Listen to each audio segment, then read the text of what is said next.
Committee will come to order. Good morning, everyone, and welcome, everyone. Today we have important business to do.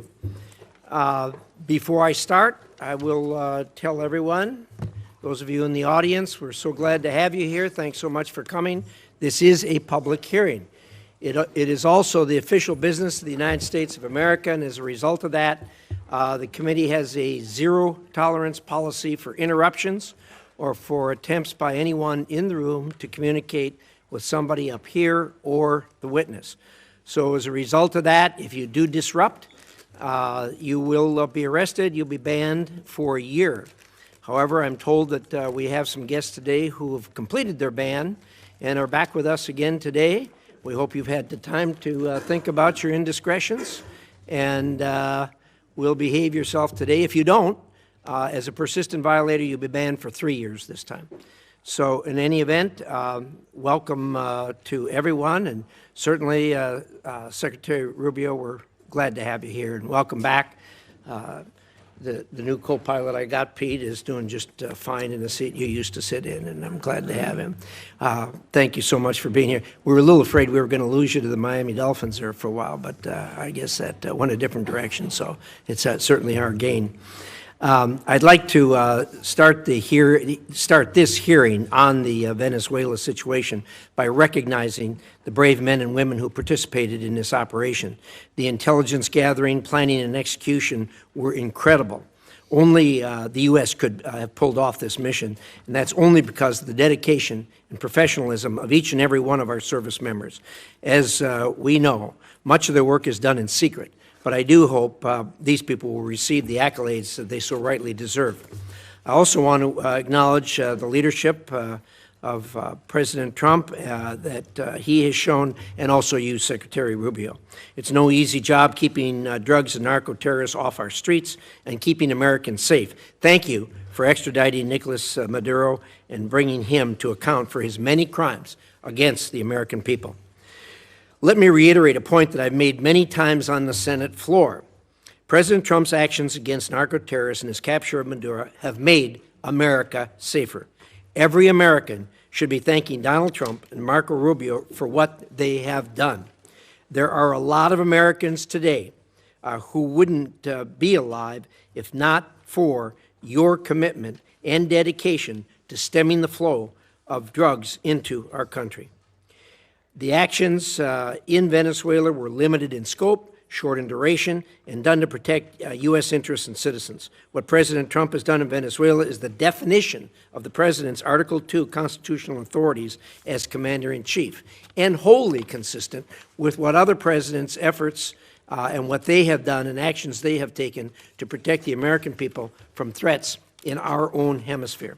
In fact, President George H.W. Bush authorized similar, but much broader and more extensive military operations to arrest and bring Panama's Manuel Noriega to the United States to stand trial for drug-related charges.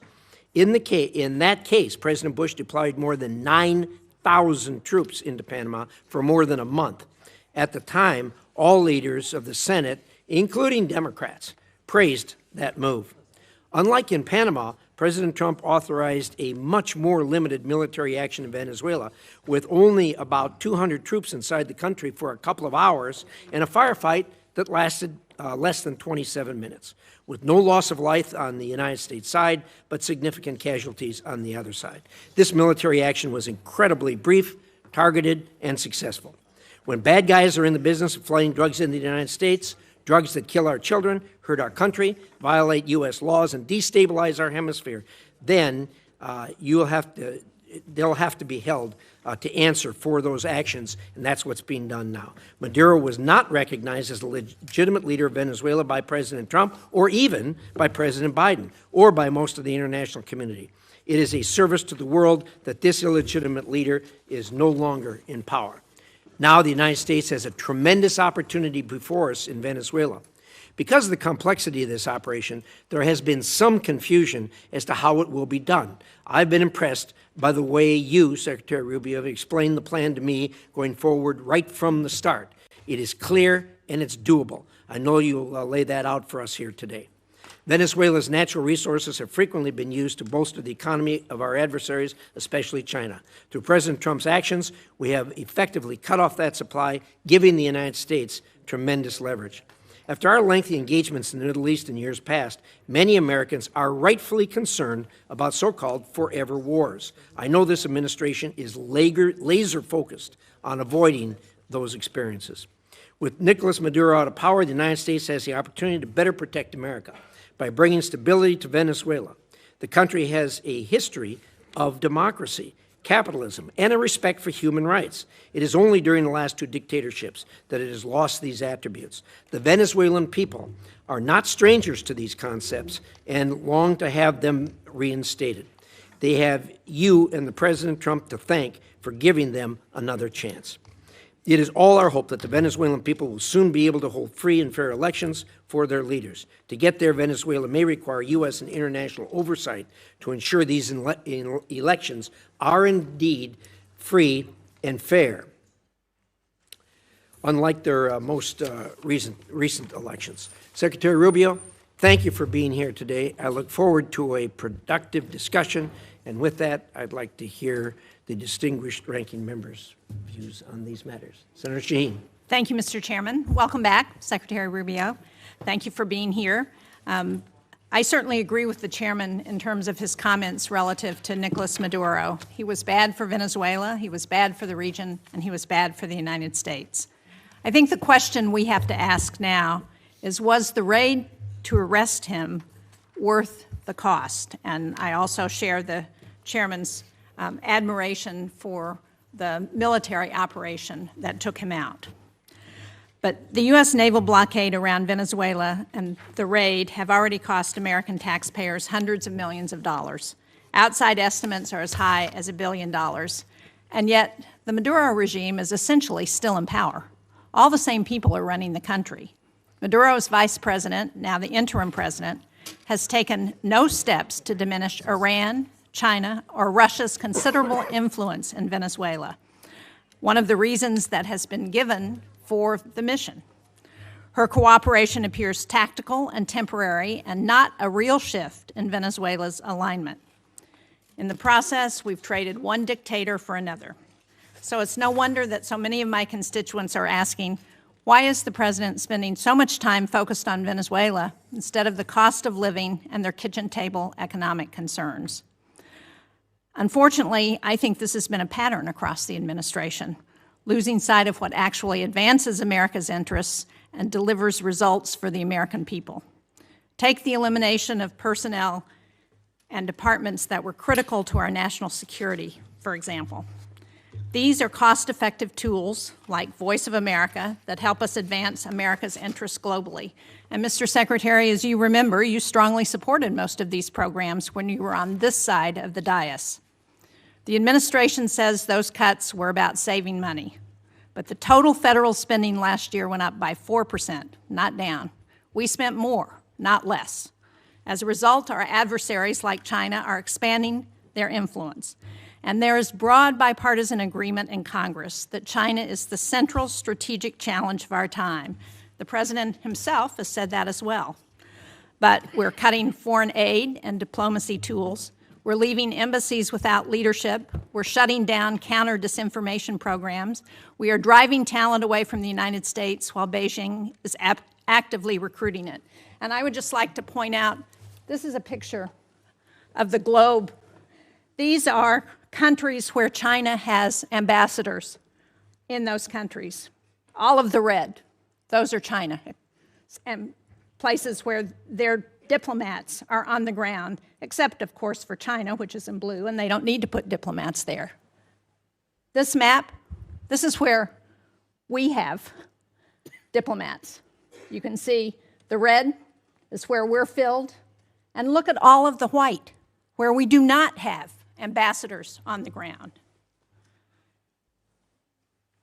We're even giving China some of our most advanced semiconductors. And after a year of tariffs that were supposed to make us stronger, China has posted the largest trade surplus in history. And American families are paying more at a time when the prices were already too high. Since the start of the tariff campaign in 2025, U.S. manufacturing employment has fallen by anywhere from 50 to 70,000 jobs, depending on whose estimates you look at. That's a trend that undercuts promises that tariffs would bring factory jobs roaring back. And instead of creating a united front against China, we're pushing our closest allies into their arms. Just look at Canada, whose business with the state of New Hampshire has been really critical. They recently cut a trade deal with China because they no longer view the United States as a reliable partner. Pushing allies away like that is not strategic competition. It is unilateral disarmament. We see the same gap between rhetoric and reality in how this administration deals with other authoritarian regimes. At a time when Iran is violently cracking down on protests, the U.S. is coming to agreements to deport Iranians in this country back to Iran, people who will face persecution and interrogation by Iranian security forces. And yet President Trump told the Iranian people that help was on the way. But the United States has largely stood on the sidelines as the situation has deteriorated. Americans are right in thinking that the Trump administration is tougher on our allies than on most of our adversaries. I just returned from Denmark, where I met with Danish and Greenlandic leaders. Senator Coons was also on that trip. He led it. What I heard directly is that President Trump's threats to take Greenland have shaken public confidence in the United States to the core. And this from an ally who first recognized the new United States of America in 1792, has fought on our side in both world wars and in Afghanistan. And I heard from one Danish-American woman whose son holds both citizenships and is approaching conscription age, that she's worried that her son might one day be forced to choose between the two countries that he loves. That kind of fear would have been unthinkable 2 years ago, or 10 years ago, or 50 years ago. There is no strategic objective in Greenland that cannot be achieved through cooperation. The only thing these threats have accomplished is weakening trust in the United States. That trust is the foundation of our alliances, and at a moment when Russia is waging the largest land war in Europe since World War II, we should be strengthening allied unities. Instead, we're undermining it. European allies are worried about open conflict with the United States. Canadian trading partners are turning toward China instead of the U.S., and the constant threat of new tariffs raising prices and making it impossible for businesses to invest is ever present. So, from Venezuela to Europe, the United States is spending more, risking more, and achieving less. That does not project strength. It hands our adversaries exactly what they want. Thank you, Mr. Chairman. Thank you, Senator Shaheen. We're now going to hear from Secretary Rubio. After that, we'll do a round of 5-minute questions. And so with that, Secretary Rubio, welcome back to the committee. Love to hear what you have to say. Thank you. I appreciate it. And I'll be brief in my opening statement so we can leave more time for questions. I've submitted a written statement, but I'm not going to use it. I'm just going to talk to you guys for a few minutes. And all right, here we go. Suspend. You know the drill. Off to jail. That's a war crime. That's a 1-year ban from the committee. Anyone who is a persistent violator will be banned for 3 years. So don't know whether the guy falls in that category. Looks like it. I hope after 3 years he'll find a more productive means of employment. Secretary Rubio, we have 2 hearings a week. You know, you seem to have a more robust following than most of our witnesses that come before us. But anyway. There'll be a couple more, so thank you for stopping the clock, but I appreciate it. So, and I know there's a lot of other topics you're going to ask me about, so we can talk about those, including the ones that Senator Shaheen just outlined, but let me just talk about Venezuela in particular. Please. I think we can talk, if you want. I'm sure your questions will be about what happened before and led up to in the operation. I want to focus my comments this morning on what happens now moving forward, because you're going to ask about the going back. And let me just say this. What is our goal going in? We had in our hemisphere a regime operated by an indicted narco-trafficker that became a base of operation for virtually every competitor, adversary, and enemy in the world. It was, for Iran, their primary spot of operation in the Western Hemisphere was Venezuela. For Russia, Their primary base of operation in the Western Hemisphere, along Cuba and Nicaragua, was Venezuela. In the case of China, China was receiving oil at a huge, about $20 a barrel discount. And they weren't even paying money for it. It was being used to pay down debt that they were owed. This is the oil of the people of Venezuela, and it was being given to the Chinese as barter at a 20% discount per barrel in some cases. And so you had basically three of our primary opponents in the world operating from our hemisphere from that spot. It was also a place where you had a narco-trafficking regime that openly cooperated with the FARC and the ELN and other drug trafficking organizations using their national territory. It was an enormous strategic risk for the United States, not halfway around the world, not in another continent, but in the hemisphere in which we all live. And it was having dramatic impacts on us, but also on Colombia and on the Caribbean basin and all sorts of other places. It was an untenable situation, and it had to be addressed. And it was addressed. And now the question becomes what happens moving forward. As I've described to you in previous settings and in individual conversations, we had three objectives here. The final, I'll work it backwards because the end state here is we want to reach a phase of transition where we are left with a friendly, stable, prosperous Venezuela and democratic, in which all elements of society are represented in free and fair elections. By the way, you can have elections. You can have elections all day. But if the opposition has no access to the media, if opposition candidates are routinely dismissed and unable to be on the ballot because the government, those aren't free and fair elections.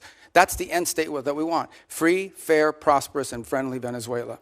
We're not going to get there in 3 weeks. It's going to take some time.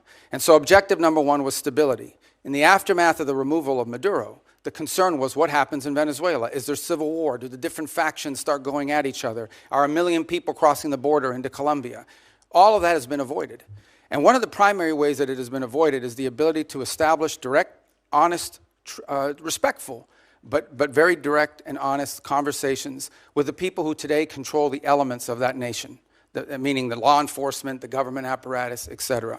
And one of the tools that's available to us is the fact that we have sanctions on oil. There is oil that is sanctioned that cannot move from Venezuela because of our quarantine. And so what we did is we entered into an arrangement with them. And the arrangement is this. On the oil that is sanctioned and quarantined, we will allow you to move it to market. We will allow you to move it to market at market prices, not at the discount China was getting. In return, the funds from that will be deposited into an account that we will have oversight over. And you will spend that money for the benefit of the Venezuelan people. Why was that important? Venezuela was running out of storage capacity. Okay? They were producing oil, they were drilling oil, they had nowhere to put it. They had nowhere to move it, and they were facing a fiscal crunch. They needed money in the immediacy to fund the police officer, the sanitation workers, the daily operations of government. And so we've been able to create a short-term mechanism. This is not going to be the permanent mechanism, but this is a short-term mechanism in which the needs of the Venezuelan people can be met through a process that we've created where they will submit every month a budget of this is what we need funded. We will provide for them at the front end what that money cannot be used for. And they've been very cooperative in this regard. In fact, they have pledged to use a substantial amount of those funds to purchase medicine and equipment directly from the United States. As in fact, one of the things they need is dilutin, depending how you want to pronounce it. And that basically is the light crude that you need to mix with their heavy crude in order for the oil to be able to be mixed and moved. They used to get 100% of that from Russia. They are now getting 100% of that from the United States. So we're using that short-term mechanism both to stabilize the country, but also to make sure that the oil proceeds that are currently being generated through the licenses we'll now begin to issue on the sanctioned oil goes to the benefit of the Venezuelan people, not to fund the system that existed in the past. The second is a period of recovery. And that is the phase in which you want to see a normalized oil industry. Again, look, we've got plenty of oil. There's plenty of oil all over the world. Canada produces heavy crude, so it's not like Venezuela's oil is unique in that regard, despite the fact they have the largest known reserves in the world. It's not irreplaceable. But we understand that that is the lifeline. Their natural resources are going to allow Venezuela to be stable and prosperous moving forward. And so we have created what we hope to do is transition to a mechanism that allows that to be sold in a normal way, a normal oil industry, not one dominated by cronies, not one dominated by graft and corruption.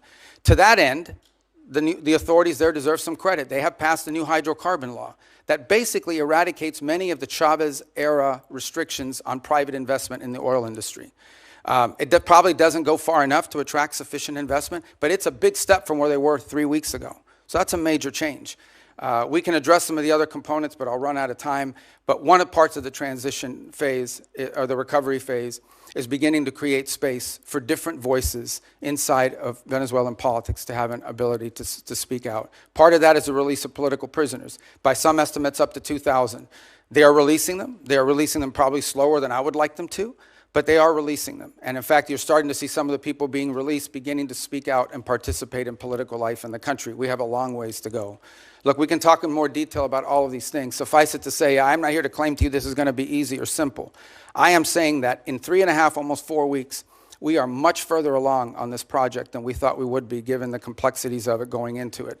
And I recognize that it won't be easy. I mean, look, at the end of the day, we are dealing with people over there that have spent most of their lives living in a gangster paradise. So it's not going to be like from one day to the next, we're going to have this thing turn around overnight. But I think we're making good and decent progress. It is the best plan, and we are certainly better off today in Venezuela than we were 4 weeks ago.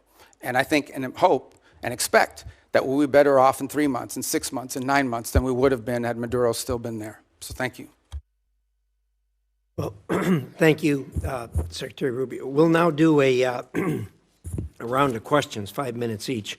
I'd like to start, and I'd ask you to go. I understand we're not in a classified setting, but I think a lot of people had no understanding of the groundwork that was done before the actual action took place.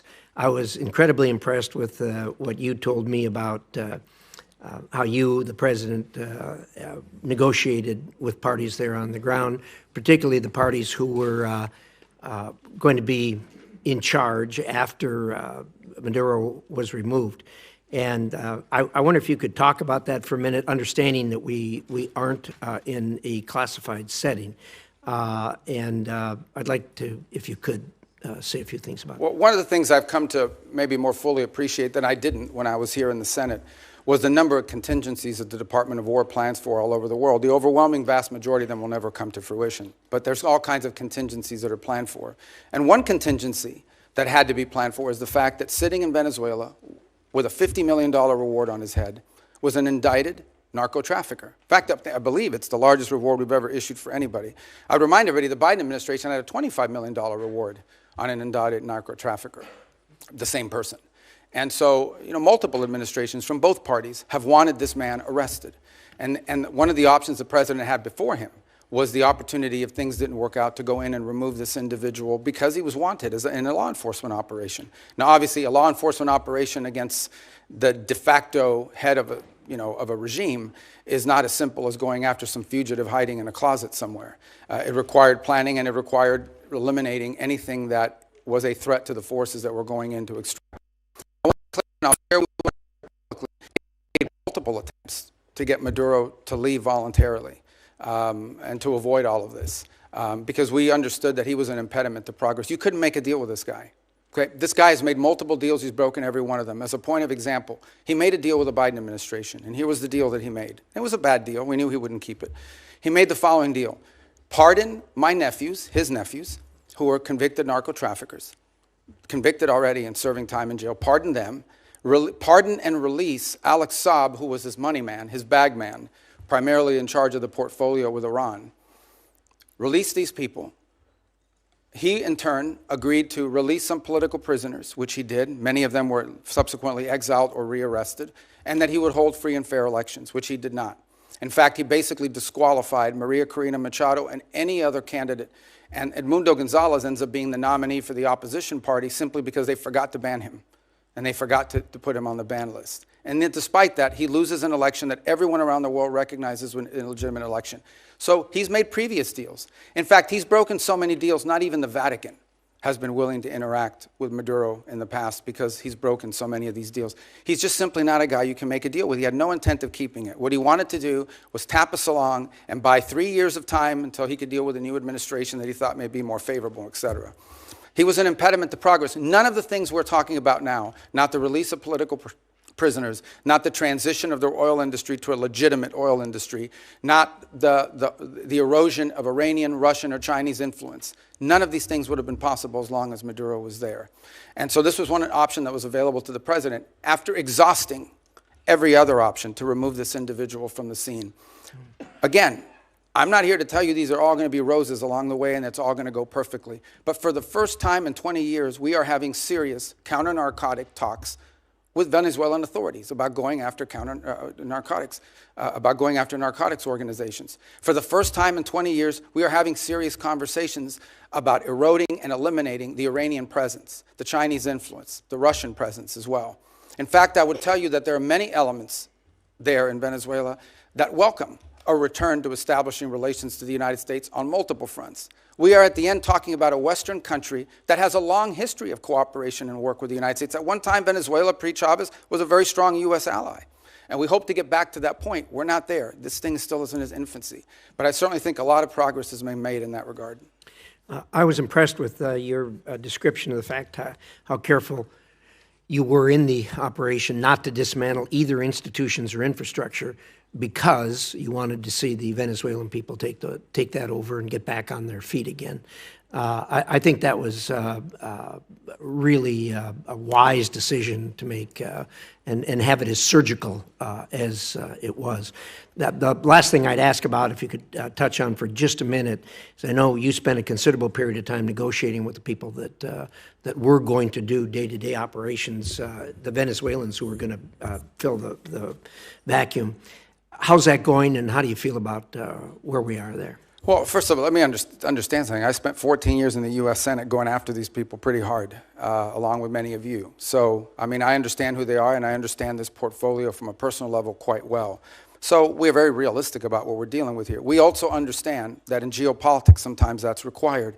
And in this particular case, there are an alignment of interests. And we certainly think that the approach we're taking is preferable to some of the other alternatives that people speculate about or fear.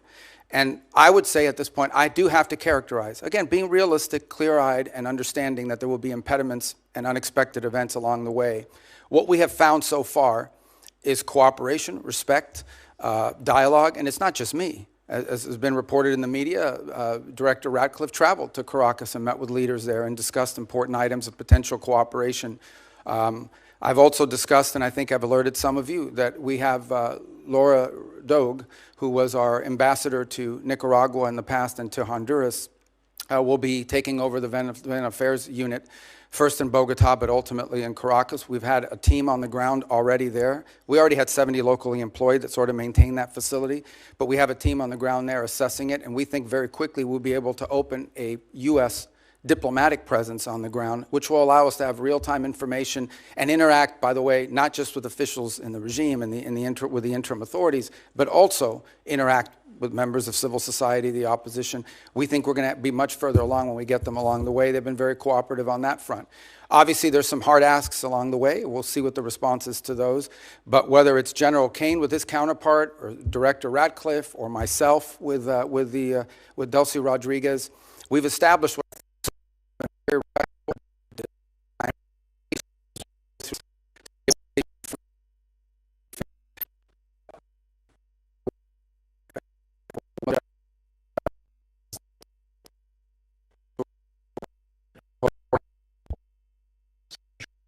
Thank you. I'm pleased that we are looking at a diplomatic presence in Venezuela in the near future. I think that's very important. But the DEA has reportedly identified Delcy Rodriguez as a significant actor in the drug trade. Do you agree with that? And if you do, how are we to assure the American people that the money that's going to Venezuela is not going to any of the cartels or drug running? Yeah, and that, well, first of all, on the first point, I would say she's not indicted the way Maduro and his wife were. So I'm not going to speculate about newspaper articles and what law enforcement is working on. If, in fact, there were such an investigation, you know, I mean, that's something that we would speculate on. Suffice it to say that this was not a normal system. We all should stipulate to that, okay? That regime, as everyone understood, was held together by corruption. The glue that kept people together was not loyalty to Maduro. It was the fact that these 5 guys had 5 separate oil fields that were assigned to them. These people had drug routes. I understand that. So that's going to be I'm not defending the regime. In fact, I'm concerned that we haven't really changed the regime enough, and that America's dollars are still going to drug runners and to significant organizations who we don't want to have benefit from the funding that we're selling now of oil and providing to the Venezuelan Yeah, government. look, no, I acknowledge that we are dealing with, as I told you, with individuals that have been involved in things that in our system would not be acceptable to us in the long term. By no means is our policy to leave in place something permanent that's as corrupt as you've described. We are in the transition and stabilization phase. We are just acknowledging reality, and that is you have to work with the people that are in charge of the elements of government. Okay, but now, what are the reassure systems? people that So money the way is not going, Yeah, continuing to go to the drug cartels? Right, so that's the process that I outlined to you. So on the sanctioned oil, the oil that requires U.S. permission to move, that oil, the proceeds of that oil, which by the way is being sold at market price, not at the discount Venezuela was being forced to sell, is being deposited into an account that ultimately will become a U.S. Treasury blocked account here in the United States. They will submit, we will at the front end say this is what this money can be spent on these things. We will submit to them. They will submit to us a budget request. We want to use this money for these things, and part of the proceeds will go to fund a audit process to make sure that that's how the money is being spent. So and that's how we intend to handle those funds in the short term. There's an actual audit process that's been set up? Who is It will be set up, and responsible? we have a couple options. One option is the XM Bank. They have expertise as bankers and being able to do some of that option. There may be some others in place. We haven't finalized what that audit process would be. We've only made one payment, and that payment we did, and retrospectively will be audited, but it was important we made that payment because they had to meet payroll. They had to keep sanitation workers, police officers, government workers on staff. It was a $300 million payment. Right, so it's been reported that the oil sold for $500 million, that $300 million went to Venezuelan government. What happened to the other $200 million? It's still sitting in the account, is my understanding at this time. The account in Qatar? Well, the account, yes, but that will ultimately be that's a short-term account. Ultimately, it will be a U.S. Treasury blocked account in the United States. And will it also be audited? Correct. Well, the audit will be on the expenditures. At the front end, we'll tell them this is what the money can be spent on. Again, I'm not talking about all the other revenues the Venezuelan government may have. We're talking about the revenues from the sanctioned oil. At the front end, we will say this is what the allowable expenses are. And then they will agree to fund, as part of the overall cost, they will pay for and fund an audit system acceptable to us to ensure that that's how the money was spent. And can you report to this committee once that audit system is set up? Oh, absolutely, yeah.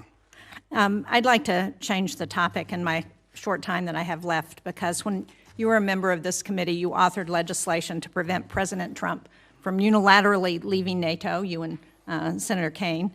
Do you still believe that the U.S. benefits from NATO?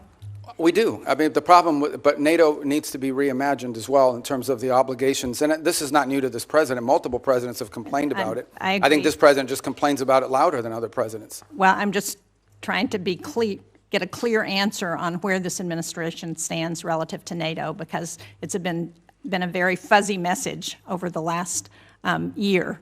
And do you agree that we're stronger in confronting China when we do so with like-minded partners, and that China is still the #1 threat that we face in the United States? Yeah, but our like-minded partners have to have capability, and that's been part of the problem, is the erosion in European defense capabilities, because they've taken vast amount of the monies that these are rich countries. And because of the NATO umbrella, it gave them the flexibility to spend a tremendous amount of their revenues on social programs and not on defense. Now, maybe that trend line will begin to change. Well, it's already begun to change, frankly, and thanks. And I think the president deserves credit for that, for the fact that there is now a commitment for 5% of GDP to be spent on defense. But part of that strength also comes not just from having the mechanism, the military might, but it also comes from the unity with our allies. And to the extent to which that unity is undermined, like the talk about Greenland and antagonizing Denmark, then it undermines NATO's ability. And the only people who are excited about that are Vladimir Putin and President Xi. Yeah, well, I would say that I think our alliances in NATO ultimately are something that's going to work out. Our partners understand the importance of the U.S. presence in NATO. Without the U.S., there is no NATO. And we understand that in order for NATO to be stronger, our partners need to be stronger. And one of the things we've explained to our allies in NATO is the United States is not simply focused on Europe. We also have defense needs in the Western Hemisphere. We have defense needs in the Indo-Pacific. And it will require us. We may be the richest country in the world, but we don't have unlimited resources. And as we reassign exactly resources, why we want to have allies and partners to help us as we're looking at conflicts around the world. And when we antagonize our allies and partners, and when we send Canada to do a trade deal with China instead of coming to New Hampshire or the United States, it weakens our ability to confront our adversaries. Yeah, but our allies have to be two things. They have to be willing to step up, but they also have to be capable of stepping up. And frankly, many of them have not. I mean, Spain is still not doing the 5%. I mean, there are countries that are still not doing. And in fact, Mark Rutte yesterday pointed out that if without the United States, the countries of Europe would have to spend 10% of their GDP for the next 20 years to be able to make up the whole. So I do think there needs to be a rebalancing, and hopefully we'll have cooperation. I think we will. Rutte has done a great job of managing all. And I'm not arguing that point with you. As I said, I agree with what the president has asked of our European allies. What I'm arguing with you about is that his rhetoric is undermining NATO and our partnerships with our allies, and that's a problem. Thank you, Mr. Chairman. Thank you, Senator Shaheen. Senator Ricketts. Thank you, Mr. Chairman. Thank you, Mr. Secretary Rubio, for being here. So some of the comments from my colleagues on the other side of the aisle are difficult to square with the record. The goalposts didn't move, nor did Maduro change. The only thing that changed was President Trump acted on what members of both parties said needed to happen. And did so, by the way, with an operation that will go down in history as one of the most impressive and tactically proficient to be ever carried out. So, Secretary Rubio, I'd like to get your response to a few yes or no questions. I know that's typically not your nature, but please bear with me here a moment, okay? All right, let's hear them first. I hate game shows. Go ahead. For years, the United States had a standing bounty on Nicolas Maduro, correct? Have what, I'm sorry? A standing bounty on Nicolas Maduro. Oh, yes. And this bounty was increased by both the Biden and Trump administrations, correct? Correct. And despite that bounty, did Maduro remain in power? Yes. Did he continue to support drug traffickers? Oh, yes. Was Operation Absolute Resolve a law enforcement operation supported by the military? It was. Did that operation successfully remove Maduro and his wife, and they were taken into custody? Yes. Great questions. Thanks. Were any service members, law enforcement officers killed in that operation? No. Not any of ours. None of ours, right. Has there largely been a broad support across Latin America for Maduro's removal? Yes. And is the United States better off with Nicolas Maduro in custody? Yes, and Venezuela too. Right. I realize that you'll hear differing views during this hearing, but I want to at least offer my personal congratulations to you and everybody who helped carry this out, because the world is better off without Nicolas Maduro. A few weeks ago, you briefed the Senate on your three-phase plan. You've been talking about it here today on stabilization, recovery, and the transition in Venezuela. Is there anything this Congress can do to be helpful in executing on that plan? There will be in time, there's no doubt about it. On the stabilization front, in order to stabilize it, for example, we're going to have to begin to provide some licenses through OFAC. So as an example, if a company wants to go down and explore the opportunity to do some economic activity in Venezuela, they will require a license from Treasury to be able to do that. And so that doesn't require congressional action, but I wanted you to be aware of it when you start to see some of these things. Some of these are just exploratory.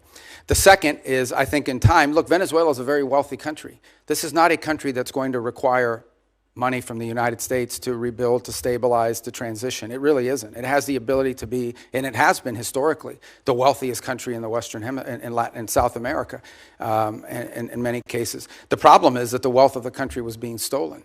And so part of both the recovery and the transition phase is ensuring that you leave in place a prosperous, free, democratic, allied with the United States and friendly, but also prosperous Venezuela, where the resources of the country are being done responsibly, are being utilized responsibly and to the benefit of the people and their economy. So in time, I imagine we will be coming back to you with specific legislation that may be required to assist in that function. But we don't expect that this is going to require any spending on our part. On the contrary, unlike many of the other parts of the world we've gotten involved, Venezuela we're not spending any money in Venezuela right now other than whatever it costs to stand up our embassy.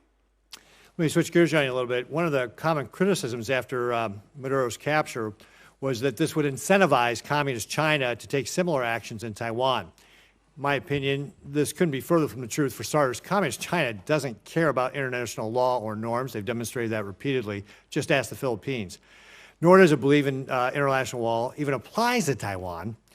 But most importantly, Xi Jinping's calculus on whether to take kinetic action against Taiwan rests solely on whether or not he believes he will be successful or not.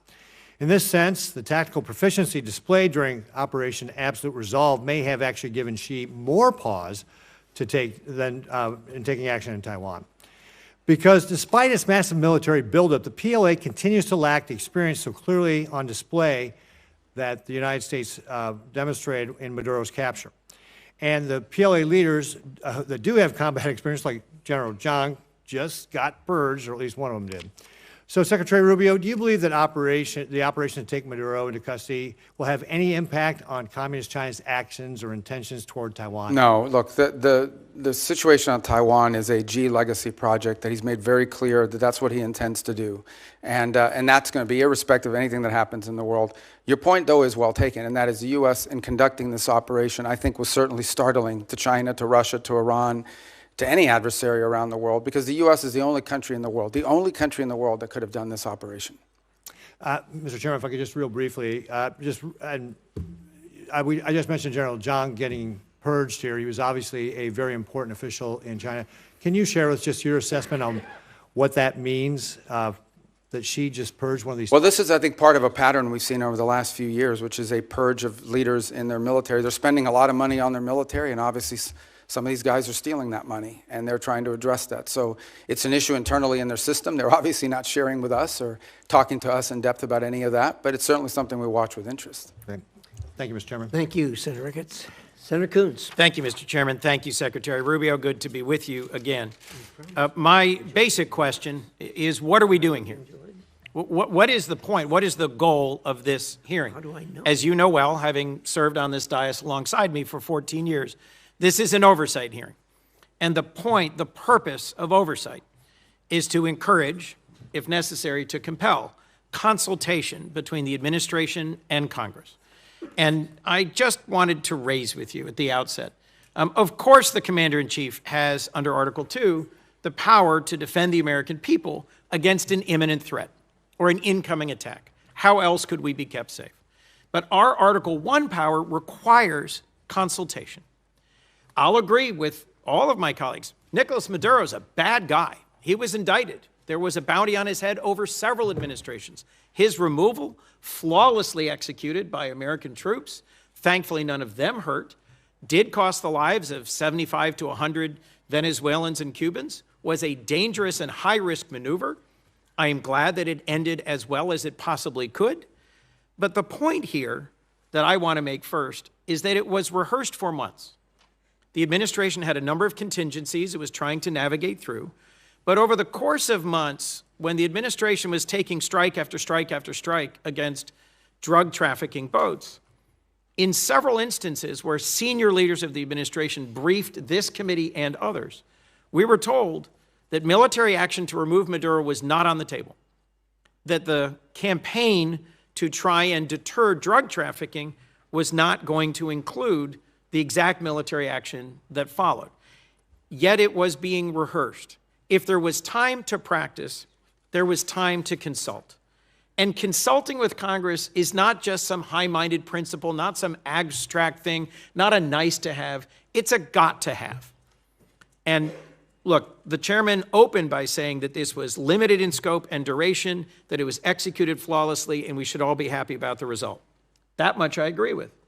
But our president continues to threaten Delcy Rodriguez and the remnant of the Maduro regime with military force if they don't comply. We should know, what are the policies, what is the path, what is the plan forward? You and I both know the long and painful history of wars that began and seemed to be resolved and then opened up into excruciating, expensive, years-long conflicts. In Iraq in particular, in Libya and elsewhere, things do not always go as planned. And so consultation with Congress that is truthful and forthcoming and transparent is critical. In your service in this body, you knew that, you experienced it. I was in the room as you held to account members of previous administrations for not coming forward as they should have. So, look, in order to avoid our men and women in our armed forces going into harm's way, doubting whether they have the support of the Congress, consultation, hearings, and deliberations are required. I understand the risk of leaks. That's a risk every administration takes. But at the end of the day, our framers entrusted the power of the declaration of war to this body, not to the executive. And where there is the time to consult, there has to be consultation. Second, I just wanted to talk about allies and alliances. I was just in Europe. I led a bipartisan delegation, as Senator Shaheen referenced, to Denmark. And our president's comments about NATO, about Denmark, and his attempts to coerce Denmark into giving up Greenland are appalling. They profoundly harmed our security. And I am asking you to do everything you can to reinforce our commitment to NATO. I was concerned that you just said NATO needs to be reimagined. Let's just be clear about the record. You know as well as I, Article 5 has only been invoked once, and it was in defense of us after we were attacked. Danes and soldiers from almost every other NATO ally deployed and served, fought, and died. 52 Danes. And for me, the most emotional moment of Denmark, the Danes and died alongside America. Never asked for anything. And you ask King, whether it's in bases, or in access, or in troops, or in service, it is allies that will keep us safe in the Indo-Pacific. Our treaty allies, Korea and Japan and Australia and the Philippines, are going to be critical to Indo-Pacific security against our principal threat, China. And in Europe, I'm worried that the very foundations of trust are being shaken. Our democracy depends on consultation with Congress that is true, and the confidence of our allies depends on them knowing where we're going next. Today, an armada is steaming towards Iran. Our president is on social media threatening Iran. And I hope I can count on you, Mr. Secretary, to consult with us and inform us before our next actions, whether against Nigeria, Colombia, Cuba, Iran, or anywhere else. And I hope and believe that I can count on you to reinforce the sanctity of NATO, not to reimagine it, but to reinforce it. Thank you. Well, let me unpack the 3 points you touched upon: consultation, NATO, Greenland, alliances in Greenland. Let me tell you on the consultation. Look, this has been a point of tension, not just in this administration and Congress, but in multiple administrations, as you rightly pointed out. I was a big fan of consultation when I was sitting over there. Now, you know, it's a different job, different time. But it's not, that's not necessarily the point. This is a very unique situation that we faced here. The fact of the matter is that our mission, and the one you were briefed on and talked about, that mission remains ongoing, and that is the counter-narcotic mission that we continue to carry out. As controversial as it may be, you may not all be fans of it, obviously, but it is happening in the Eastern Pacific, and it is also happening in the Caribbean Basin. The problem is, or the good news is, there aren't a lot of drug boats moving in the Caribbean Basin anymore, and that's what we had briefed Congress upon. This specific mission that you've talked about, one of the reasons why you rehearse it is to see if it's even feasible, to basically go to the president and say, is this something that's even an option on the table? The truth of the matter is that this mission could not have been briefed to Congress because it wasn't even in the realm of possible until very late in December, when all of our efforts to negotiate with Maduro had failed, and the president was finally presented these options and made these decisions. It was also a trigger-based operation. It may never have happened. It required a number of factors to all align at the right place at the right time in a very limited window, and it wasn't even clear if it was ever going to be possible. There's also the aspect which I do not control, and that is deference to the Department of War on operational security. Despite the fact that we had kept this quite constrained, the truth of the matter is that this was leaked. We now know it was leaked by a contractor at the Department of War that, had it been published, would have endangered the lives of people and/or would have probably canceled the ability to carry out the mission. So this is a real tension, and one that I'm doing the best I can to try to manage within the constraints of two things: operational security and also decisions being made. There are multiple contingencies for events all over the world, including some that none of us think were ever going to come to fruition. And in this particular case, one of the reasons why you rehearse these things in advance is to know whether it's even possible. Is this even doable? And what are the risks associated with doing? So you can present options to the president, who ultimately makes these decisions. In the case of reimagining NATO, it most certainly has to be reimagined. And the reason why it has to be reimagined is not because its purpose is reimagined. Its capabilities have to be reimagined. Let me give you as a point of example. There's a lot of talk about security guarantees. And it's something that there's general agreement about now with the case of Ukraine. But those security guarantees basically involve the deployment of a handful of European troops, primarily French in the UK, and then a US backstop. But in fact, the security guarantee is the U.S. backstop. It is not and I'm not diminishing the fact that some countries in Europe are willing to place troops in a post-war Ukraine. What I'm pointing out is that is irrelevant without the U.S. backstop. And the reason why you need such a strong U.S. backstop is because our allies and our partners have not invested enough in their own defense capabilities over the last 20 or 30 years. Now, hopefully that's going to change. Hopefully that is changing. And in some cases and in some particular countries, it's already changed. But this is a fact that we cannot ignore. NATO is going to be stronger if our allies are more capable, especially, and here's the reality, whether we want to accept it or not, we have interests all over the world. We have interests in the Middle East, we have interests in the Western Hemisphere, and we most certainly have interests in the Indo-Pacific. A number of you have already pointed out that China is the chief challenge. We can't have the same soldiers or the same ships in both Europe and in the Indo-Pacific. We have to pick. No matter how many ships we build, no matter how many capabilities we grow, we're going to have to make these adjustments. And the stronger our partners are in NATO, the more flexibility the United States will have to secure our interests in different parts of the world. That's not an abandonment of NATO. That is a reality of the 21st century and the world that's changing now. In the case of Greenland, I'll say we're in a good place right now. We had excellent meetings with the Secretary General of NATO. In fact, even as I speak to you now, there'll be some technical level meetings between us and our partners in Greenland and Denmark on this issue. And I think we have in place a process that's going to bring us to a good outcome for everybody. The President's interest on Greenland has been clear. It's a national security interest. It's a long-standing interest that predate this administration. It's one that our allies acknowledge is real. I think we're going to get something positive done. We're going to begin that process in a very professional, straightforward way. It begins today, and it'll be a regular process. We're going to try to do it in a way that isn't like a media circus every time these conversations happen, because we think that creates more flexibility on both sides to arrive at a positive outcome.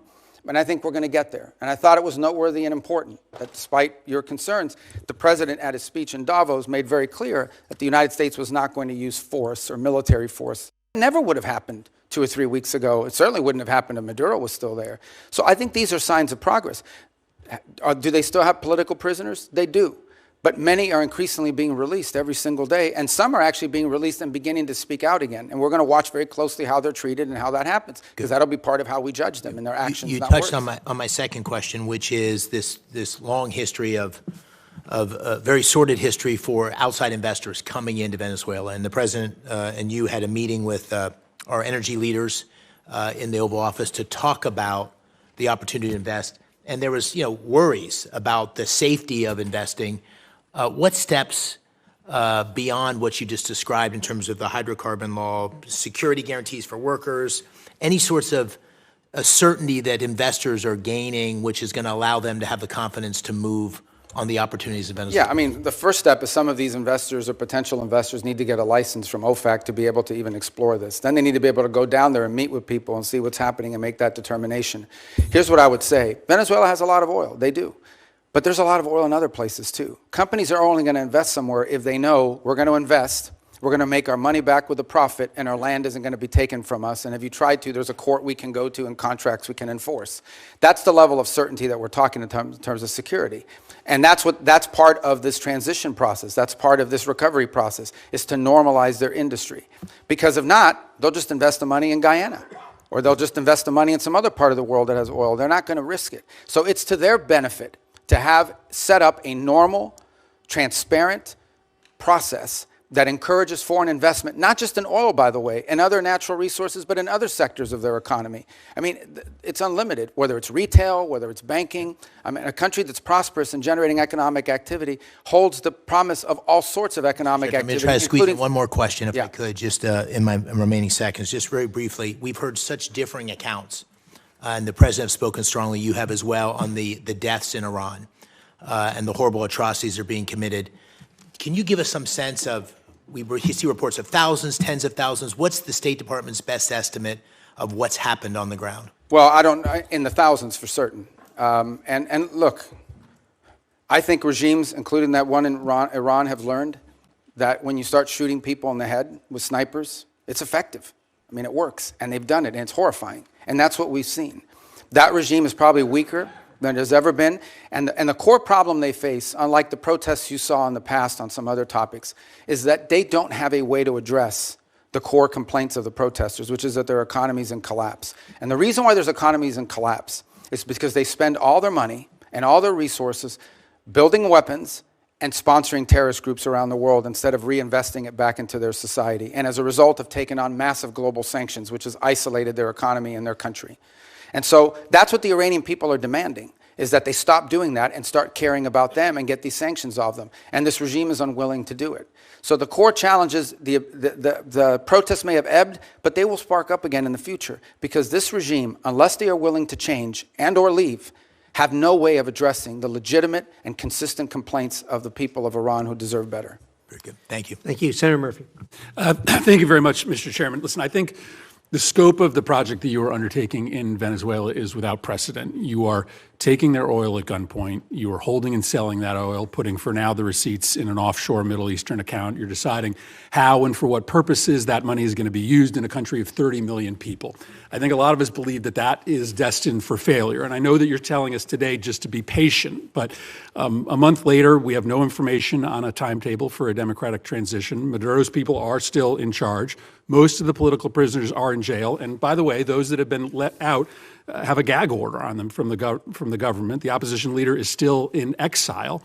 This looks already like it is a failure. You say you're in serious talks, but as you note, the Venezuelans are great at being in serious talks. They almost never deliver. So I'm just going to give you my three questions and hope that you'll answer them, because I do think we want to try to understand how to judge the efficacy of this as time goes on, because I worry you won't be back before this committee anytime soon, and to understand whether this is just facilitating corruption, both in Venezuela and here at home. So here are my three questions. First, reports are that you've given no-bid licenses to two companies to sell Venezuela's oil. One of them is a massive donor to the president. To many Americans, that reeks. And so my question is, can you commit that partners for future sales are going to be chosen through a fair, open selection process? Second, if Delcy Rodriguez, who is an unelected leader, the head of Maduro's torture operation, is still in power 6 months from now, does that mean that your policy is a success or failure? How do we judge when we've had enough of Rodriguez? And third, in your testimony, you reserved the right to use force again in the future if the Venezuelan government isn't complying with your requests. So if, for instance, they refused to give you access to the oil in the future, if they said, we're just going to keep it for ourselves, would this cause you to consider military action? And do you concede that if you're using military action simply to try to compel cooperation from the government, you absolutely need congressional authorization for that? So if you can answer those three questions. So the first question was about the trading companies. The second is about Delcy still in power 6 months from now. 6 months from now. And the third is on the use of force. Yes. Okay. On the first one, the two traders. So here's the problem we faced. The problem we faced in the short term is they had no place to put oil. They were running out of storage capacity for their oil. We had to move that oil to market very quickly. The only way to move it to market very quickly is to plug into these two primary trade companies that could sell it in the open market. That is not the permanent outcome here. That is a short-term fix to a short-term problem, which is they were literally storing oil. They brought in tankers and had tankers sitting offshore just to hold their oil. At some point, their capacity to produce was going to be shut down and their ability to generate revenue. So we had to move that oil very quickly. The long-term plan is not those two trading companies. The long-term plan is for them to have a normal energy program that sells directly into the market, directly, to refineries and to companies that are exploiting and exploring it. For example, Chevron has operations there that never stopped. They seek to expand those operations. They don't need those trading companies. So those trading companies were a short-term fix for a very acute problem because we wanted to prevent societal collapse because they had no money for revenue. On the second point about her being still in power, look, let me say this, a couple things. This is not unprecedented. I can point to a number of places, Spain, Paraguay, two examples of places in which there was a transition, from an autocratic regime to a democratic regime, and it took time. I can't give you a timeline of how long it takes. It can't take forever.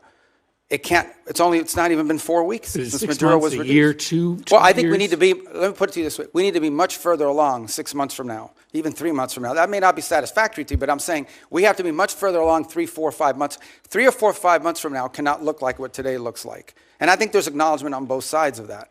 I can probably give you a better answer, and this is not deflecting, when we finally have people on the ground.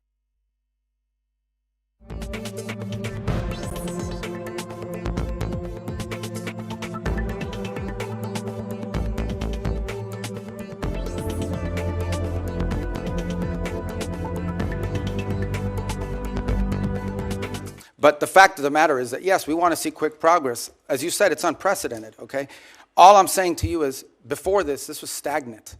Before this, we had spent 14 years, you were involved in some of those efforts, 14 years trying to change the dynamic in Venezuela. 13, 12, 11, 10, it was a big part of my career in the Senate was spent on this. This is the first time in over a decade that we see even the glimmer of an opportunity to change conditions. A lot of that will depend on us, but a lot of that will depend on them. And it also will depend on the rest of Venezuelan society. How quickly can we get all these Venezuelans that want to go back to Venezuela and participate in civic and economic life back to Venezuela? That's going to be critical here. We recognize that. So yes, we have to be much further along in 6 months. We expect to be further along. And if we're not, I'll tell you, we'll tell you. On the third point of use of force, look, the president never rules out his options as commander-in-chief to protect the national interest of the United States. I can tell you right now with full certainty, we are not postured to, nor do we intend or expect to have to take any military action in Venezuela at any time. The only military presence you'll see in Venezuela is our Marine Guards at an embassy. Okay, that is our goal, that is our expectation, and that is what everything that outlines towards. But if you, that said, if an Iranian drone factory pops up and threatens our forces in the region, the president retains the option to eliminate that threat. I'm asking a more specific question because in your testimony you suggest that you would use force to compel cooperation, for instance, with oil sales. Do you agree that you have to come to Congress to get authorization if you were simply using force to try to compel cooperation? Well, there's two things. There's the it seems like under the War Powers Act. No, under the War Powers Act, if we're going to be involved in something that's going to put us involved in a sustained way, we have to notify you within 48 hours after the fact, and then if it's going to last longer than 60 days, we have to come to Congress with it. We don't anticipate either of these things having to happen. Everything is moving in a very different trajectory right now. On the other hand, if we tell them we don't want to see drones from Iran, as an example, pointed at the United States or threatening our forces or our presence in the region or our allies' presence in the region, and they refuse to comply with that, the president does reserve the option in self-defense to eliminate that threat. We don't see that, we don't anticipate it, but it could happen. But we hope not. We don't want it to happen. On the contrary, if we had to take military action, it would set us back on all these other things that we're talking about. I can tell you military action is not good for recovery and transition. That's not what we hope to see. It's certainly not our goal here. But a lot of that will depend on them. But I think it would require the emergence of an imminent threat of the kind that we do not anticipate at this time. But that's not, they get a vote on that too. Senator Barrasso. Thanks very much, Mr. Chairman. Mr. Secretary, great to see you. Congratulations. What you and President Trump have demonstrated in the past year is clearly peace through strength, and I appreciate the leadership from both of you. We've talked a lot about Venezuelan oil. You know, I focus a lot on energy going to China, and 3/4 of all the oil that went from Venezuela out of the country there last year, 75% of it went to China. They got it at deep discounts. They lots of money back to Venezuela through oil for loan deals. Since the start of this blockade, basically Venezuela crude shipments to China have fallen dramatically. Can you assess or talk a little bit about the impact this has on China's broader energy strategy? Just to be clear, it's a quarantine, not a blockade. A blockade is an act of war. It's a quarantine, and it's been very effective in the sense that it's given us this leverage. In fact, can I just add something, and this might be to Senator Murphy's question as well. The Venezuelan authorities are now identifying ships that they want us to grab. In fact, about a week and a half ago, we grabbed one of these ships. That was, because here's what happened in the aftermath of the Maduro. About 5 ships took off without authorization from the Venezuelans, because they were controlled by some network in the country.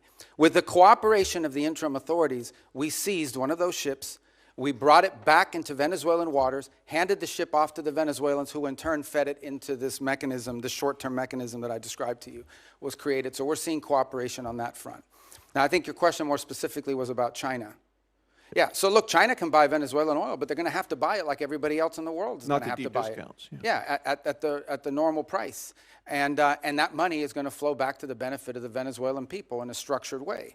And I know that in the short term, that will involve this mechanism we've described. In the long term, our intention is that it would be governed by a democratically elected government. You know, I mean, that, like a normal country would handle it. But it's not just about oil. There's other economic activity, the full spectrum. I mean, Venezuela was, and still, we're not talking about some third world country here. I mean, we're talking about a country that doesn't just have wealth, it has memory, it has history of economic activity, of people who own chains of pharmacies. I know some of these people, of people who own chains of retail stores, including American retailers who had a presence there. We just want it to be a normal, prosperous country again, not a playground for Iran, Russia, and China in our own hemisphere. And we're going to try to help them get that because we think it serves our national interest. That will require actions on our part, not money, but ultimately that will require them. This is ultimately going to be on the Venezuelan people and Venezuelan society and Venezuelan leaders to make this happen. We're going to be there to help and assist and create the parameters for it, and we feel like we're making really good progress. If we make as much progress over the next 4 weeks as we've made in the last 3.5 weeks, I'll feel very good about that. If it slows down or it gets complicated, I'll certainly let you know. But our anticipation is that we're going to be able to continue to work cooperatively with them because it's in their interest and ours. But I will point out to this. After this operation happened, look at the people who criticized it. I mean, there were others. China, Russia, Iran, Hamas. These were the people that were upset about this strike and this raid and what we did. And I can tell you that in many countries in the Western Hemisphere, there was great pleasure in the fact that Maduro was removed and that it didn't involve an all-out war and an invasion. Since you mentioned Iran, and Senator McCormick mentioned Iran as well, a lot of oil is still going from Iran to China. 1 million barrels a day last year. Lots of that money goes back to Iran, to the dictators, the people that are actually killing others on the street. Can you talk a little bit about what we can do to prevent that from continuing to go and what we're doing to support the Iranian? Some of that is sanctioned oil. This requires the willingness to enforce those sanctions. And obviously that comes with a cost-benefit analysis. The Iranians are also capable of seizing ships and doing that in retribution. But that's certainly something that will be under consideration, and others have done that in the past. And we have seized, for example, weapons shipments in the past that involve Iranian excuse. And in fact, some of the ships, remember, all of these ships that we're seizing with the oil are with court orders. They're either one of two things. We either have a court order from a federal judge that allows us to seize it because it's in violation of a sanction, or it's a flagless vessel in the shadow fleet. And many of these ships here involve Iran.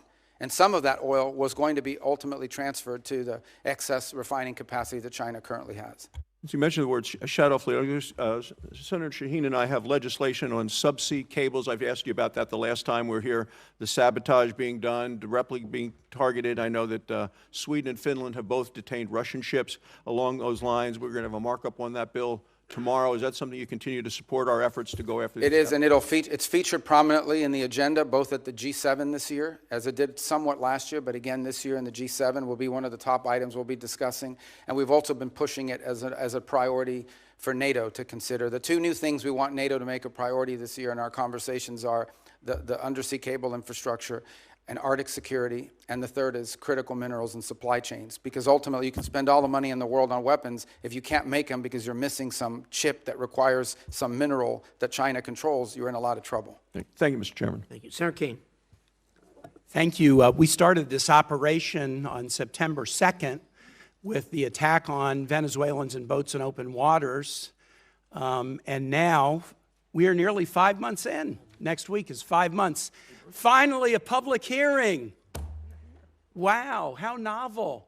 Finally, a public hearing in the Senate or House. This is the first public hearing we've had.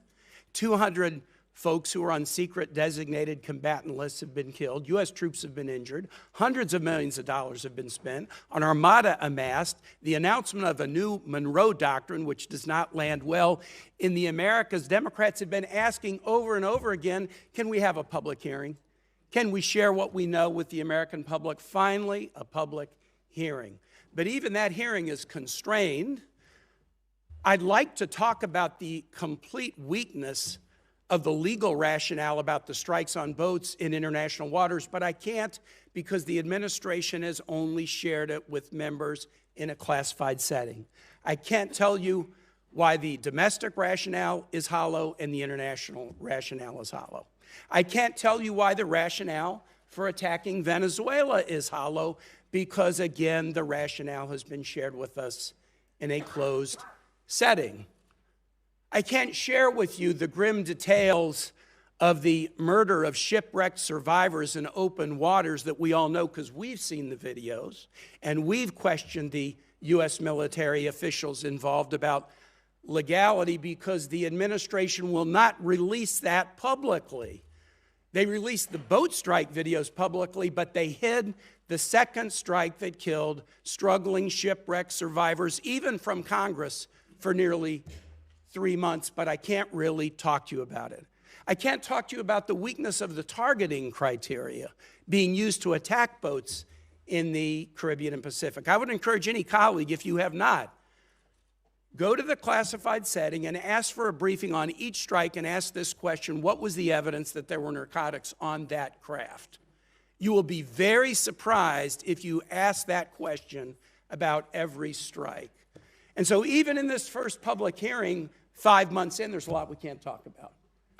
If it was such a righteous operation, why is the administration and the majority in this Senate so jealously protecting the details about it from being revealed to the American public? I have Virginians deployed in this operation. I can't answer their families' questions. Thank God we're having a public hearing 5 months in. This is supposed to be the greatest deliberative body in the world. Mr. Secretary, who won the July 2024 Venezuelan presidential election? Oh, I think the whole world would acknowledge it was Edmundo Gonzalez. Who lost that election? Maduro. And his vice president, Delcy Rodriguez. Now, you have made the decision, the administration has made the decision in the aftermath of the attack that Delcy Rodriguez should be leading the country. Let me read something that President Trump said about her on January 14 about Delcy Rodriguez, who lost the election with Maduro. We just had a great conversation today, and she's a terrific person. I mean, she's somebody that we have worked with very well. Let me tell you what Delcy Rodriguez said the day after Venezuela was attacked. Governments around the world are simply shocked that the Bolivarian Republic of Venezuela is the victim and target of an attack of this nature, which undoubtedly has Zionist undertones. What the hell did Delcy Rodriguez mean when she said this attack had Zionist undertones? I'm assuming you have no idea. Oh, I have an idea what she meant. I mean, what's the question? What does she mean when she says this attack has Zionist undertones? Look, I'd have to answer, but let me understand in a broader context. No one here is telling you that this is what we want to see in the long term. Okay. This is not a campaign to leave in place the system that's currently in place. Let me switch. But we either have, but I mean, the criticism of us is, all right, go ahead. No, go ahead.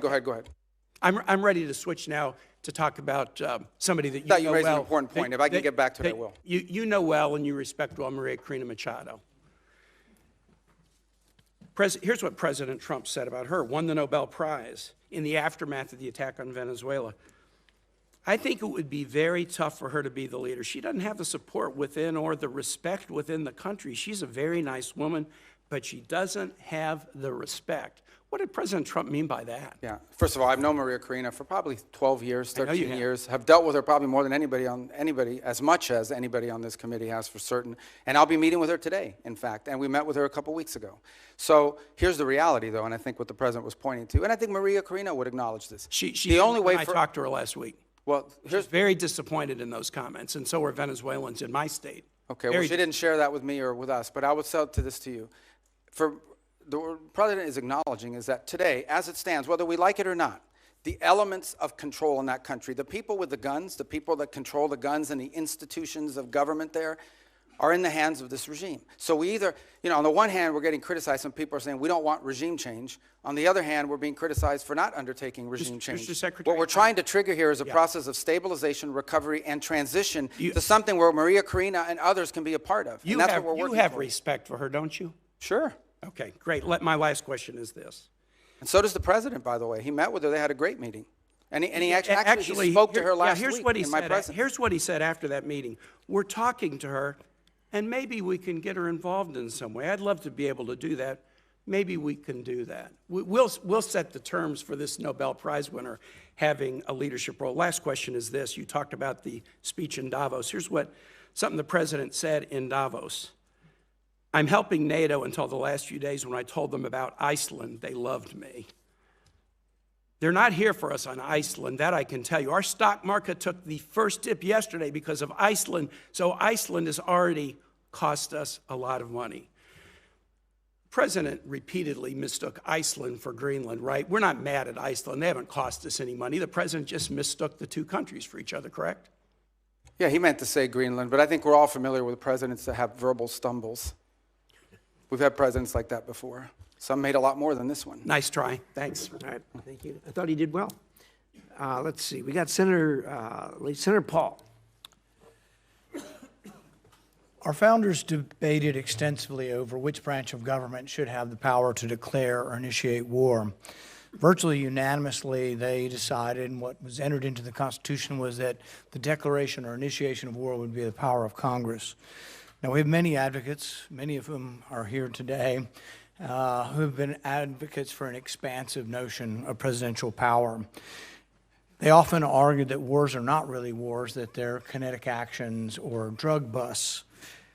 I think, though, if you reverse the circumstances, it becomes very difficult for these arguments to hold up. So I would ask you, if a foreign country bombed our air defense missiles, captured and removed our president, and blockaded our country, would that be considered an act of war? Well, I think your question is about and I will acknowledge you've been very consistent on all these points the entire career. So let me, no matter who's in charge. So I will point to two things. The first is it's hard for us to conceive that an operation that lasted about 4.5 hours and was a law enforcement operation to capture someone we don't recognize as a head of state, indicted in the United States, wanted with a $50 million bounty. My question would be, if it only took 4 hours to take our president, it's very short, nobody dies on the other side, nobody dies on our side, it's perfect. Would it be an act of war? We just don't believe that this operation comes anywhere close to the constitutional definition of war. But would it be an act of war if someone did it to us? Nobody dies, few casualties, they're in and out. Boom, it's a perfect military operation. Would that be an act of war? Of course it would be an act of war. I'm probably the most anti-war person in the Senate, and I would vote to declare war if someone invaded our country and took our president. So I think we need to at least acknowledge this is a one-way argument. One-way arguments that don't rebound, that you can't apply to yourselves, that cannot be universally applicable are bad arguments. So my next question would be, let's say it's not a war. And we're just going to define it away and say it's not a war. That's one of the arguments. So it's a drug bust. What if a foreign country indicts our president for violating a foreign law? Should we extradite our president, or should we be okay if they come in and get him by force? Look, I think ultimately we're always going to act in our national interest. And so if somebody comes after our national interest, like the case you've described, which obviously does not exist at this time, but the case you've described, the U.S. always has the right to act in its national interest and to protect itself. So really I don't know about this equivalency. Well, does this justify them doing it? We're always going to do what's best for the United States and America. We're always going to protect our system. But the point isn't, and you're exactly right, we will act in our national interest and we should. So I'm not disagreeing with you at all. What I'm saying is, though, that our arguments are empty then. The drug bust isn't really an argument. It's a ruse. The war argument, not a war, is a ruse. It's not a real argument.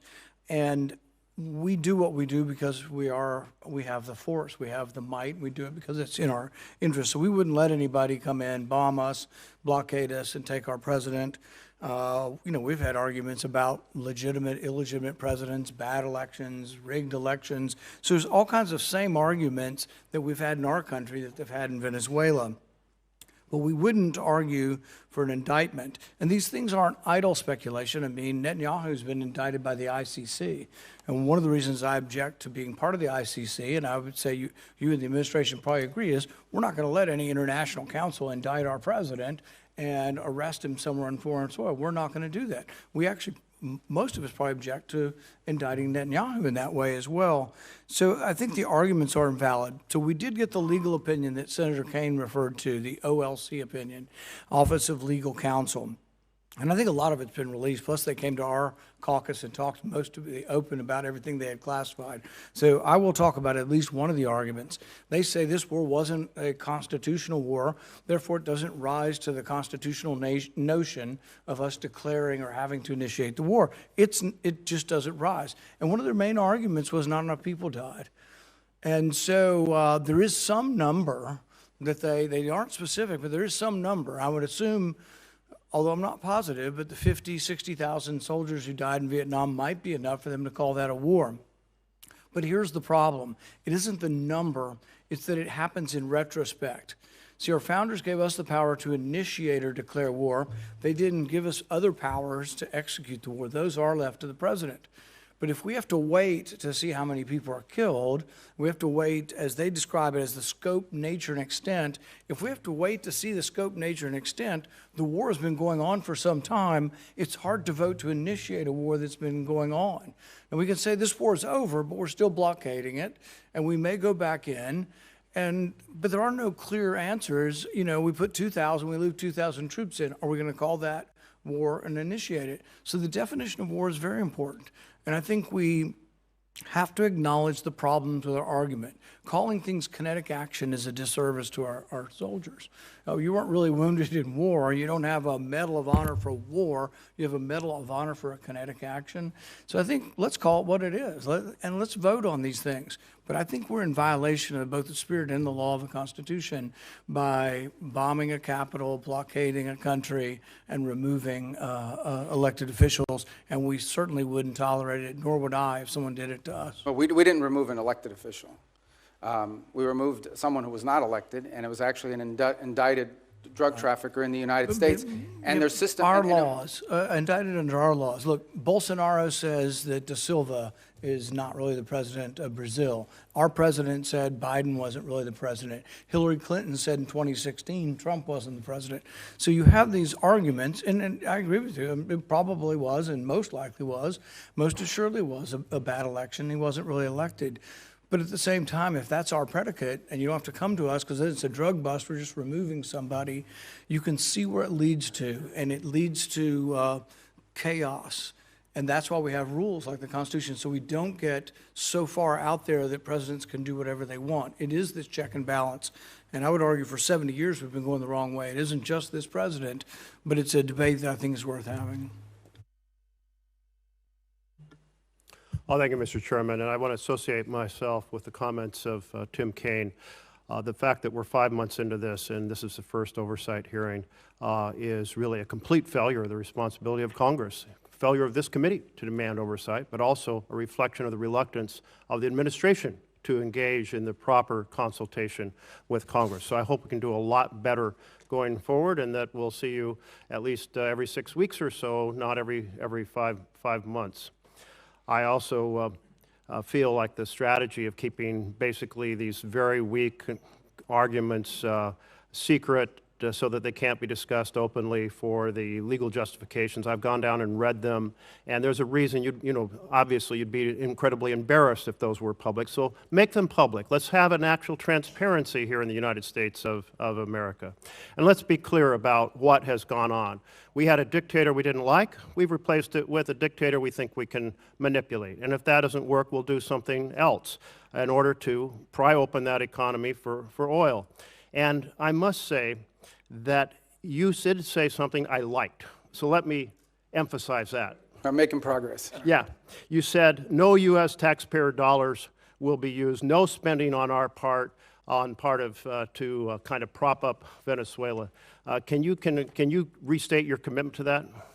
Yeah, they're not going to need it. For example, we're not spending money in Venezuela right now. I mean, obviously, look, I think you're putting aside embassy operations and all of that. And by the way, there may be some program through foreign aid that some of you might be interested in the future. We don't think that Venezuela is the kind of country that needs that. This is a very wealthy country. Thank you. I'm glad you restated that, because I think that we will see some moment when the administration says, let's subsidize our American oil companies to rebuild the infrastructure in Venezuela. And I must say that's a very unpopular idea among my constituents. I think America needs a lot of investments in infrastructure here.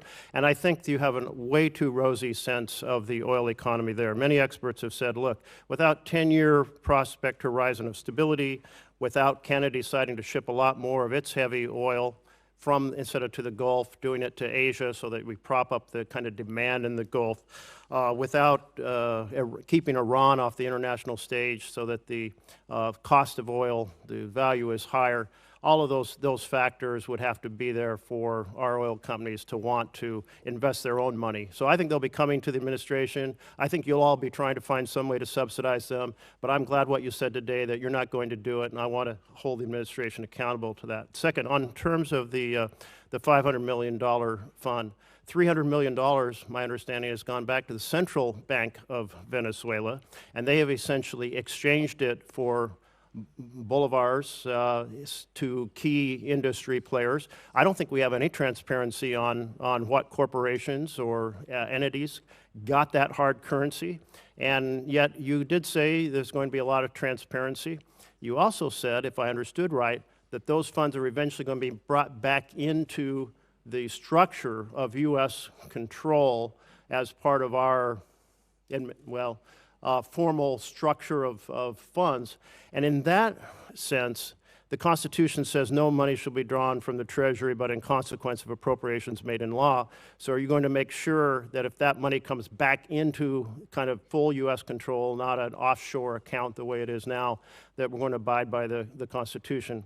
Third point here is that one of the things that transpired is cutting off the oil to Cuba.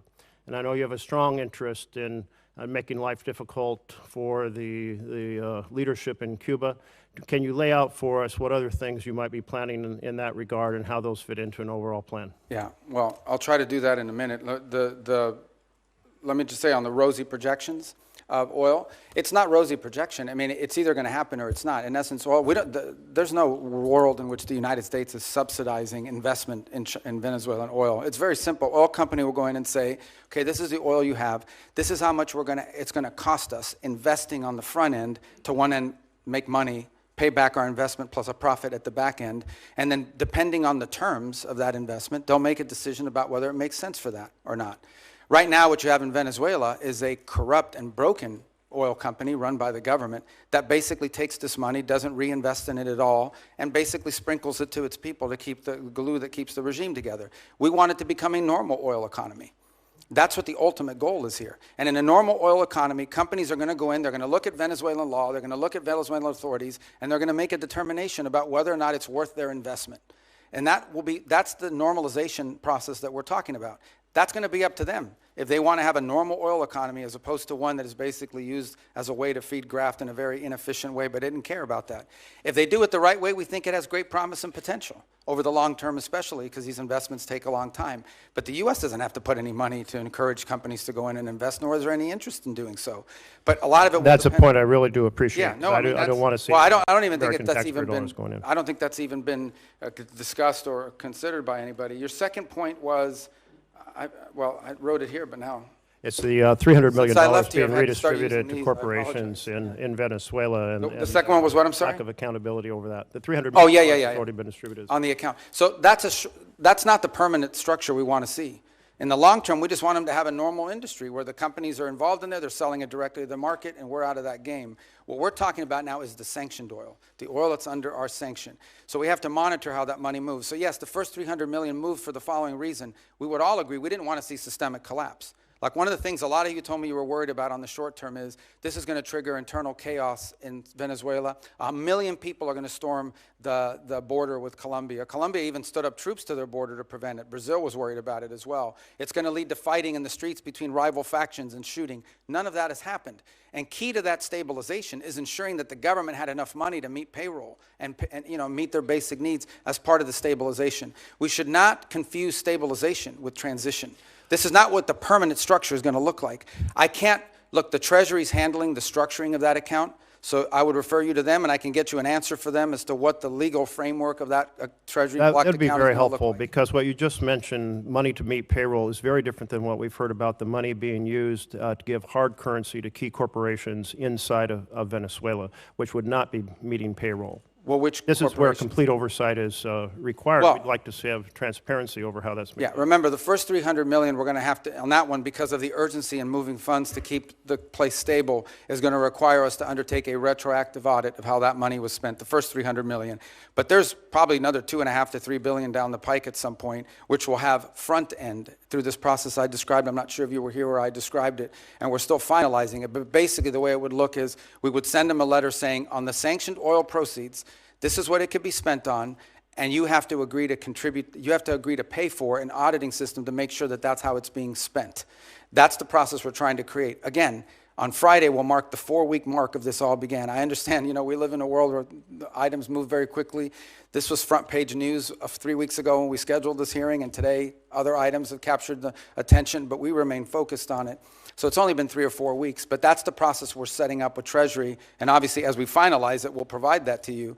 But this is not permanent. This is not the system we want to see in place in the long term. We want to see a normal country. What was your third question? Cuba. Oh, Cuba. Cuba. Oh, okay. I'll tell you about Cuba. Thanks. Okay. Secretary Rubio, as you know, in our home state, this was very popular.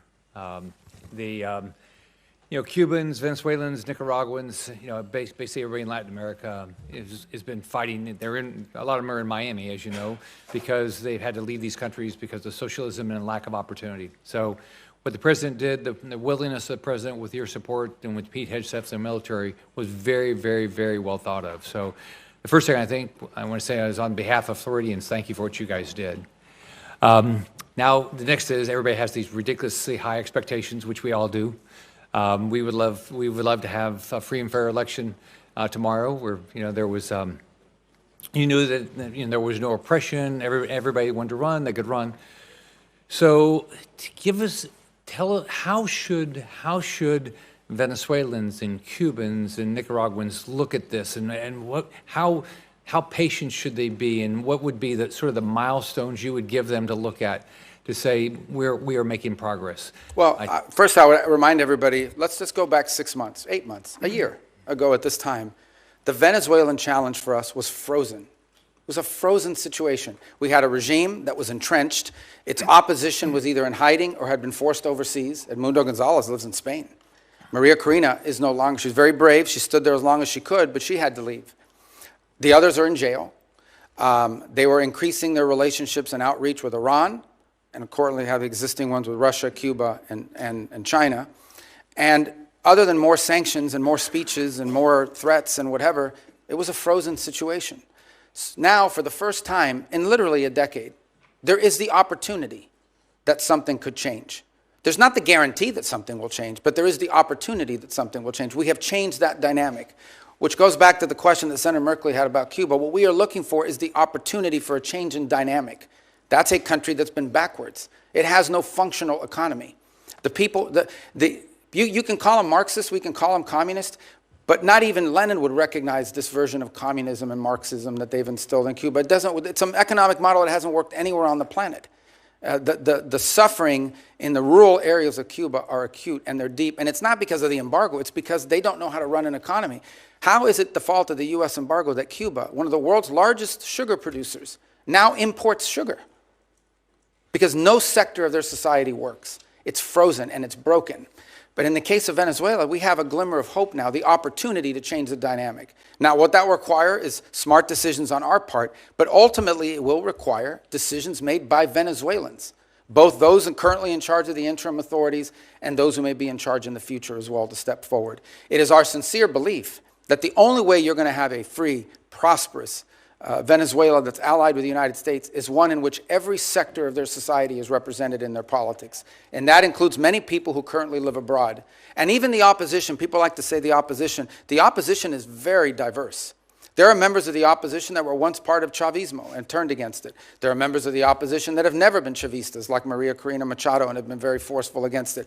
So that broad sector has to be represented as well. So you have to have a process of internal reconciliation that allows these voices to begin to participate in the political life of that country. and that ultimately bring us to a point in which you can have a country where all of these elements of their society are represented in their politics. And look, there's a percentage of the Venezuelan population, I don't know what the number is, whether it's 15 or 20, that may not have liked Maduro, but are still committed to Chavista ideology. And they'll be represented in that platform as well.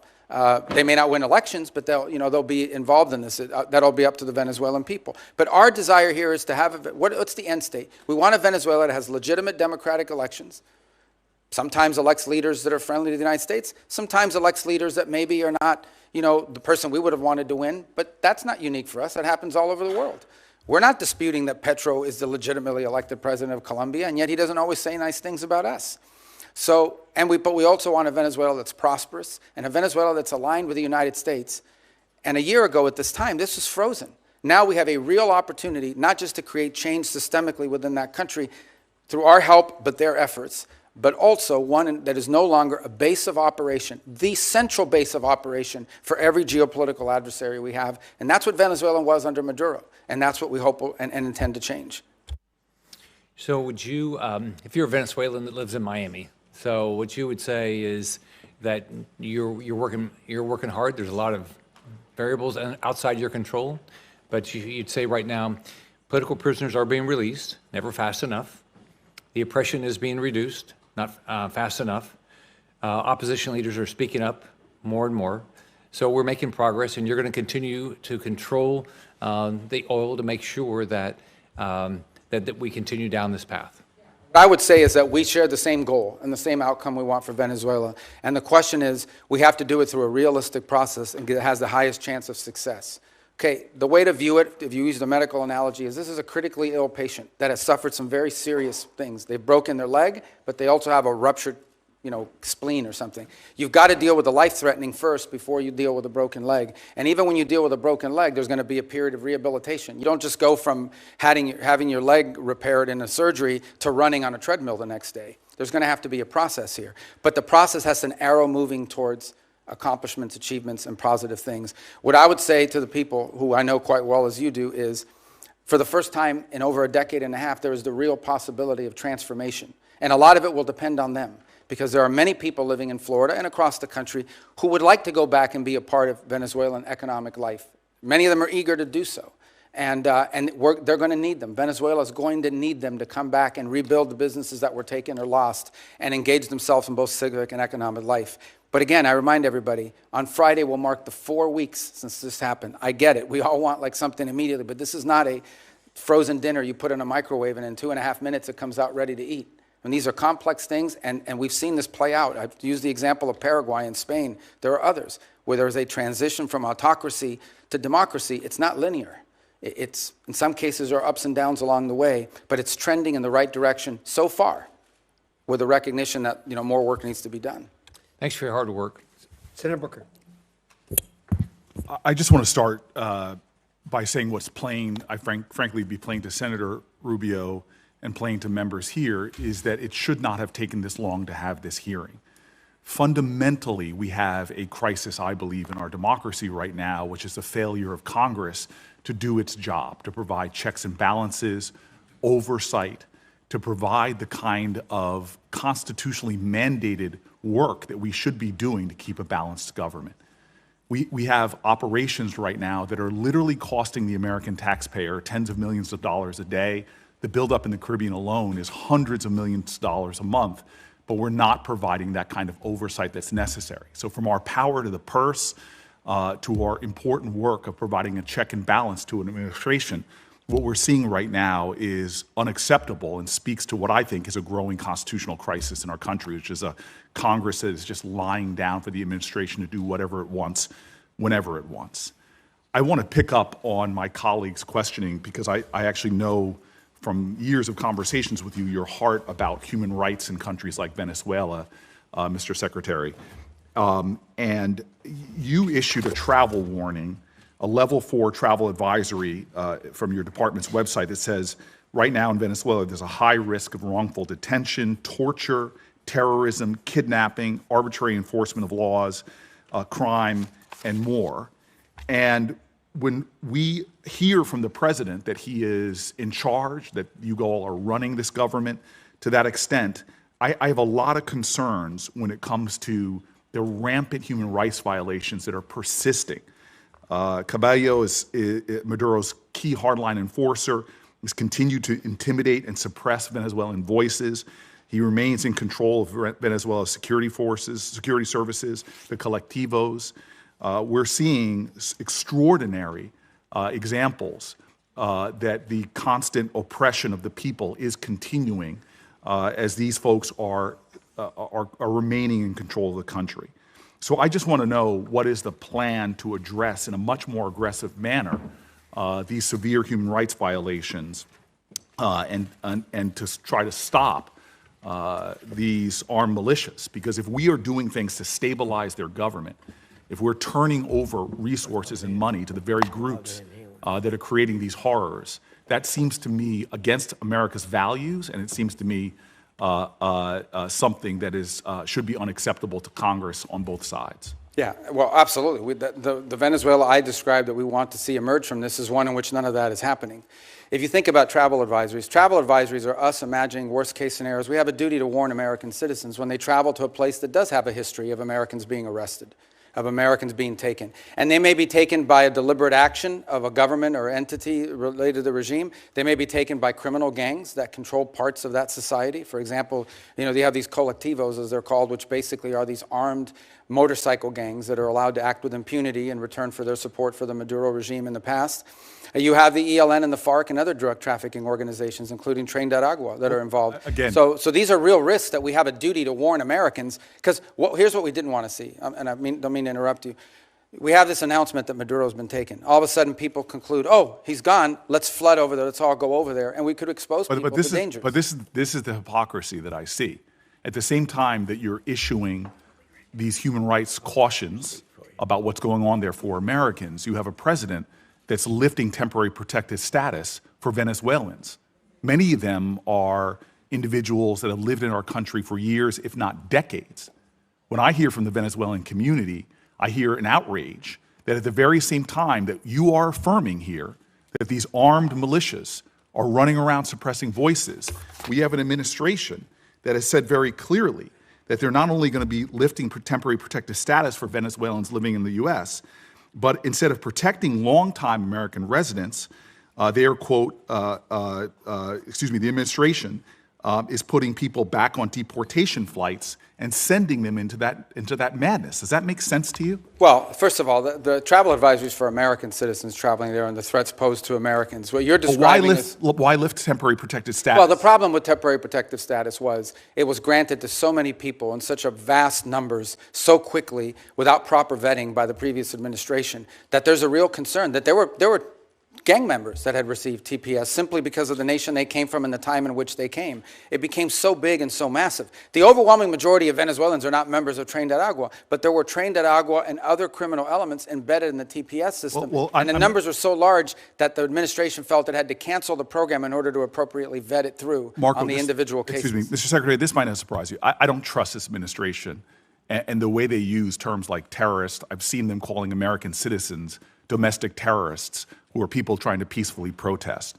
The problem we have right now is the administration continues to make policies that seem to contradict their words, and yet we don't have a process in place for Congress to do its job because people are not calling folks in for these hearings and not providing the kind of oversight that we need. It is very frustrating to me that we still have a repressive regime in power in Venezuela suppressing human rights, yet we are cooperating with them, we are funding them, and we're not calling out the ridiculousness of the violence that's going on there. At the same time, we're taking people who have lived in our country for years and years and years and sending them back into that hell where they can be targeted, where they can be abducted, where they can be held for hostage because they know they have American family members that are still here.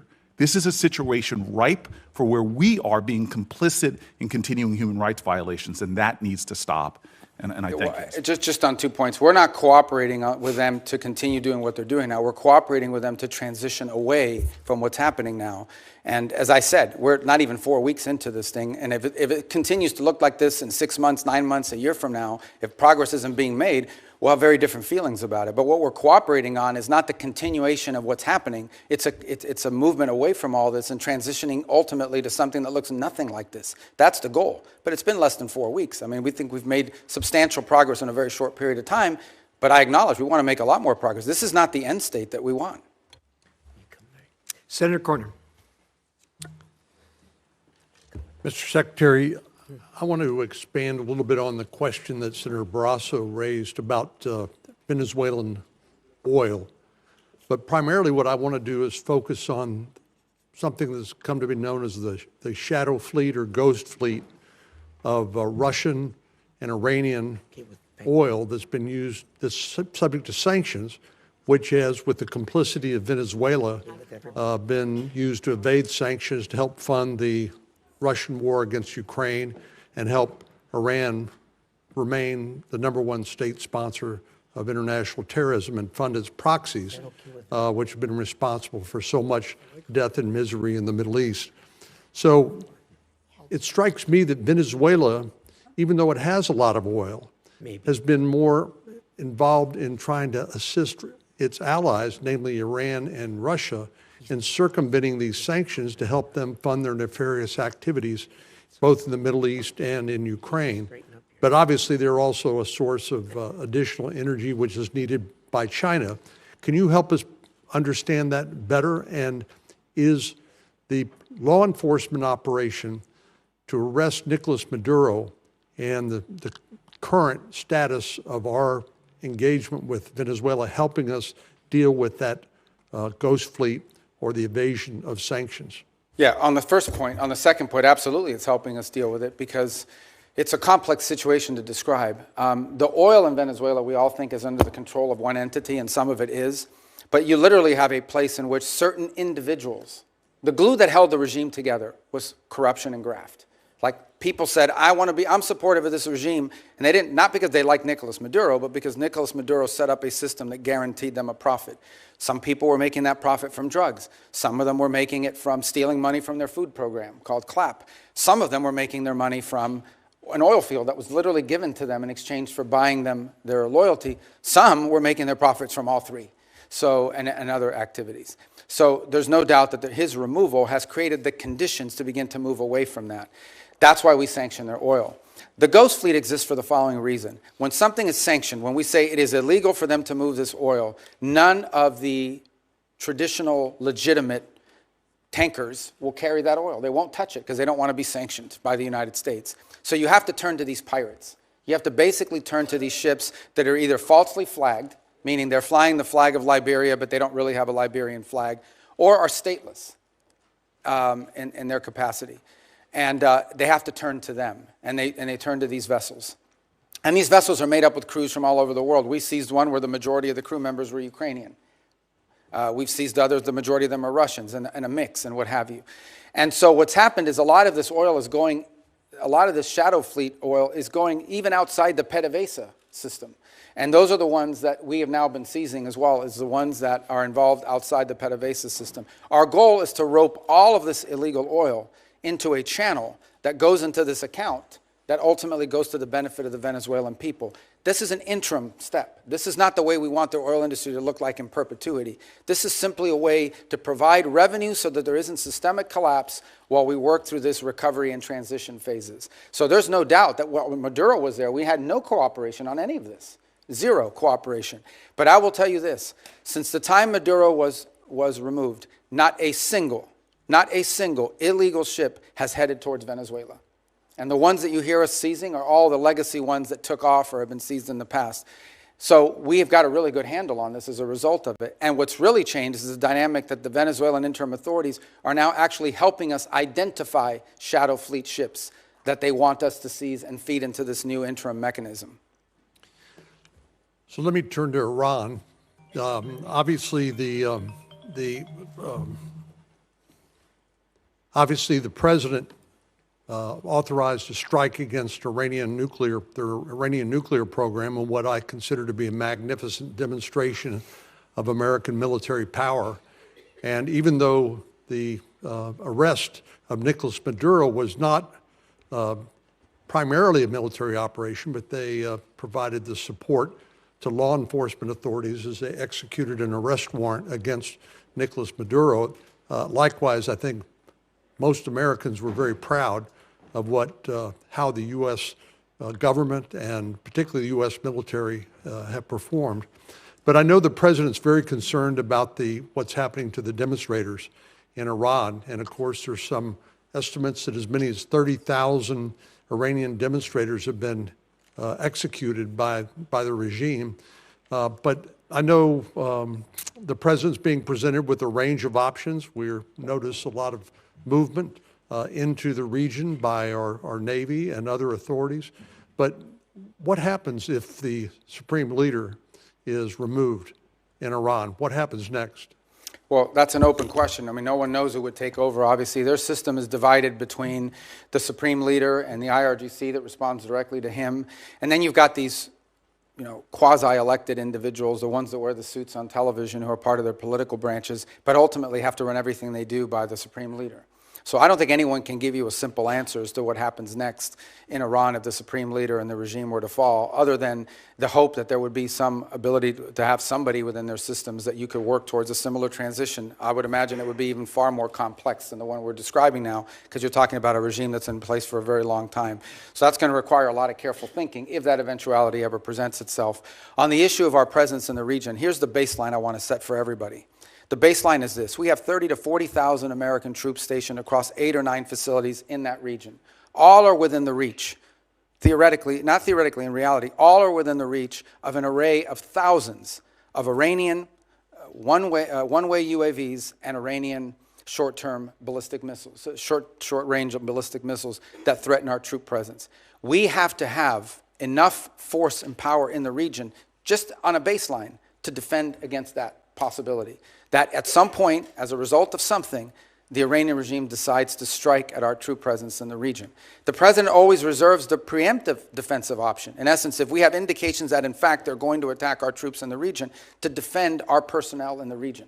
We also have security agreements, the Defense of Israel Plan and others, that require us to have a force posture in the region to defend against that. And so I think it's wise and prudent to have a force posture within the region that could respond and potentially, not necessarily what's going to happen, but if necessary, preemptively prevent the attack against thousands of American servicemen and other facilities in the region and our allies.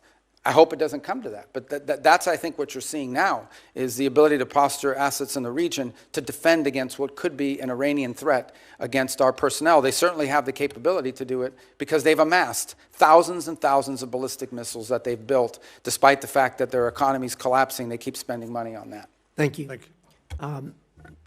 Gentlemen, do I understand that you're yielding to Senator Duckworth? Is that correct? Both of you? Senator Van Hollen? Are you going to yield to Senator Duckworth? Okay. Senator Duckworth. I thank my colleagues. My daughter has dental surgery, so they're being very kind so I can get her through that. Thank you. Mr. Secretary, last March, the President invoked the Alien Enemies Act, a notorious wartime law last used for Japanese internment. He said that he was responding to the Maduro regime's supposed invasion or other acts of war against the United States. But in recent weeks, you, the Department of Justice, and our friends across the aisle have repeatedly said that we are not at war with Venezuela. Secretary Rubio, if that is true and we are not at war with Venezuela, will you advise the President to rescind his invocation of the Wartime Alien Enemies Act? Well, that was a mechanism to remove people from our country that prevent grave danger. So, for example, we know for a fact that Tren de Aragua was a very dangerous gang. In fact, I believe, if I'm not mistaken, I may have been the first member of Congress. This is a wartime act, Mr. Secretary. Well, are we currently at war with Venezuela? No, we're not in a state of war in Venezuela. Okay, the Supreme Court has described the Alien Enemies Act as a wartime power, our Supreme Court. And before now, the Alien Enemies Act was only invoked during the War of 1812, World War I, World War II, when it was used to intern thousands of innocent civilians. Are you really arguing that the President should be able to wield an internment law? No, but we're talking about two separate things here. So you're talking about the state of Venezuela, or are describing the regime. And we're talking about, but what the President designated. Invoked the Alien Enemies Act. I know, Senator, but let me be clear with you. No, but what the President was talking about are these gangs that have, and these narco-trafficking groups that are waging war on the United States. There's no doubt. These groups have waged war on the United States. They have waged, for example, Tren de Aragua is not just a criminal gang presence in our street. It is a criminal gang directly responsible for narco-trafficking. The Trump administration has acknowledged that the vast majority of the men it rounded up and deported to torture under this law had no criminal records whatsoever. We didn't torture anybody. Over 75%. Who did we torture? We haven't tortured anybody. We've arrested people that are members of gangs and we've deported them. We don't want gang members in our country. Investigations have found that many of the men were here legally. If the administration is willing to lie about who it's targeting under this law, what protections do totally innocent people have against abuse? Again, I want to ask you, will you advise the president to rescind his invocation of the Wartime Alien Enemies Act? No, of course not. I mean, these are people that are threats to the national security of the United States. But I've described this in hearings in the past, including before you guys. So you're saying that we're at war? We are absolutely. When it comes to narco-trafficking groups and criminal gangs that are targeting the United States for criminal activity, we're in a state of war.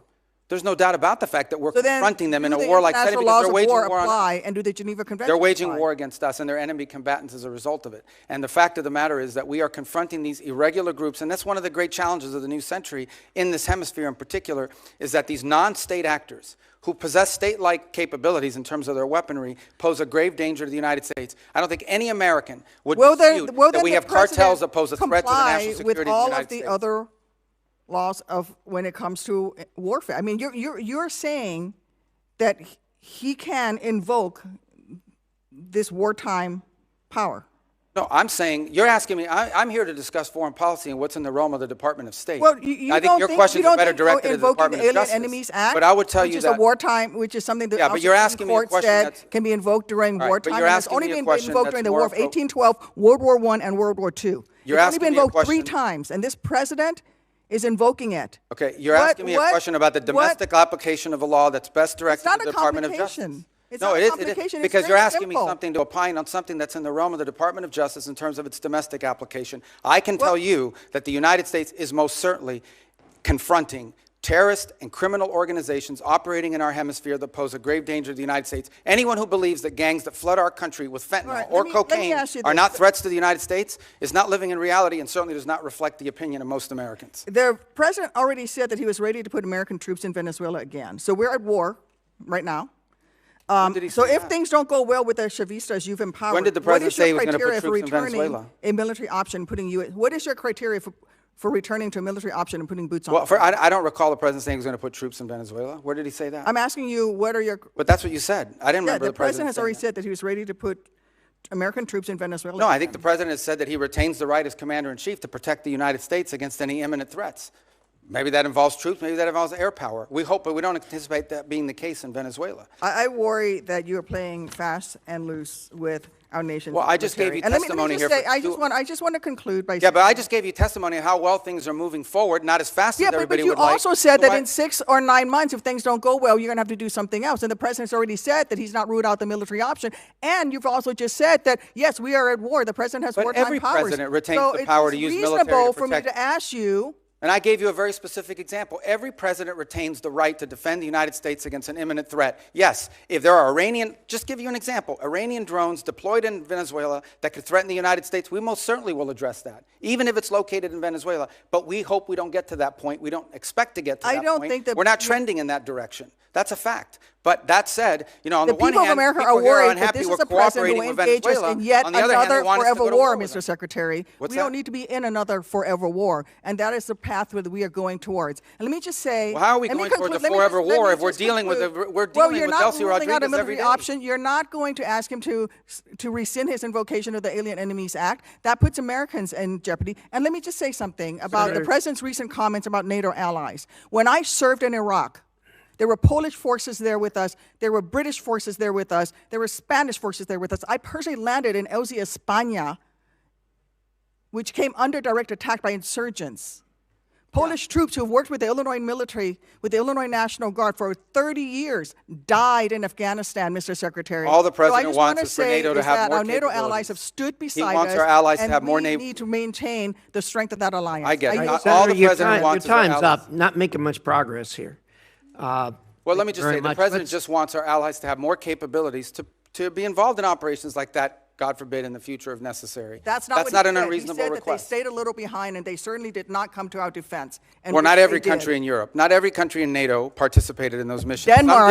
Denmark suffered some of the greatest military casualties. There's no doubt that many of our allies have stepped forward and provided assistance to us, and there are many others that simply don't have the capability to do it now or in the future. That's not what the president said.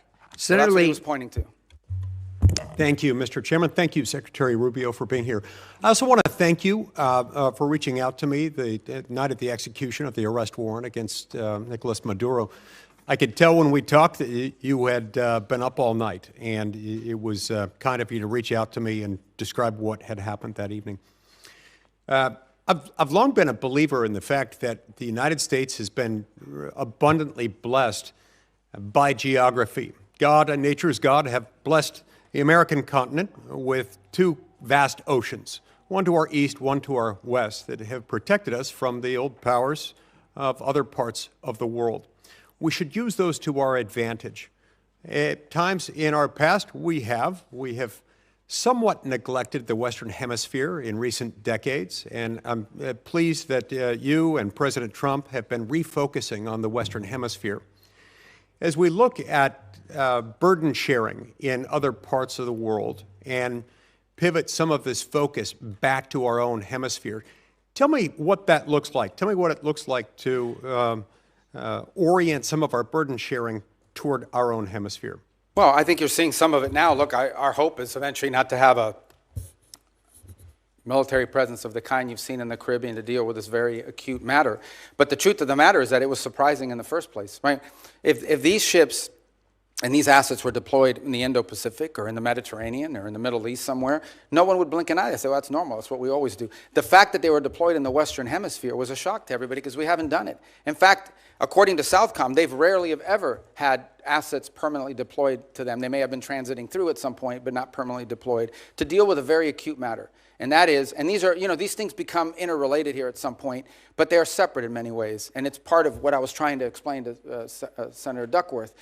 We have a real reality in our region of these transnational criminal terrorist organizations that in many cases possess weapons that you ascribe to a nation state, not to a gang, who pose a grave threat to the national security of the United States, but also to the stability of the region. If you walk through the region, what is the primary threat in Colombia? Transnational criminal organizations. What is the threat to Mexico? What is the threat to the Caribbean basin? These groups have to be confronted. They have to be confronted forcefully. What's the threat in Haiti? To systemic collapse. And that is these criminal gangs that basically control territory and threaten the ability to even form a government there in that regard. So it's endemic throughout the region, and it ultimately impacts the United States through mass migration, through drug trafficking, and other related criminal organizations. And so we need to have a force posture that can confront that and that can provide assistance in conjunction with other partners. We also need more countries that are willing to cooperate with us and collaboratively work on these things, the way Ecuador is now doing, the way El Salvador has done, the way Trinidad and Jamaica and other countries, the way we historically have done with Colombia, by the way, and continue to do in many respects. So we hope Venezuela will be one of those. Imagine if a future, or even the current interim authorities, or a future legitimate government of Venezuela cooperated with the United States against Tren de Aragua, cooperated with the United States against the ELN, the FARC, and the drug trafficking organizations. How much easier it would be to confront these challenges that we face. But it will require some force posture in the region. I think the one area, if your question is in the context of NATO, the one area we have to recognize is that we need to have a presence in the Indo-Pacific. Many of you travel overseas and are constantly being told by our Indo-Pacific allies they want to see a sustained commitment of the United States to the region. We still have obligations and needs that we need to address when it comes to the Middle East. We have a growing threat of the rise of terrorism potentially in the African continent. And then, of course, you point to the Western Hemisphere. So that doesn't mean we're abandoning NATO or abandoning Europe. It does mean that we are going to have to, at some point, readjust our force posture in the world to deal with all of these realities. And as a result is why I keep making the point, the stronger our allies and more capable our allies in NATO are, the more flexibility we'll have to do that. We'll still be there with our assurances. We'll still be there with our presence. We'll still have some of the largest military deployments in the world will be in Europe with our allies.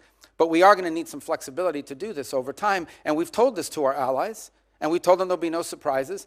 And most of them understand it. Frankly, they do. And that's why they're moving very quickly in many cases to rearm and reinvigorate themselves. Over the last 5 to 10 years, we've seen China gain pretty significant footholds by historical standards in South America, in Central America, in parts of the Caribbean.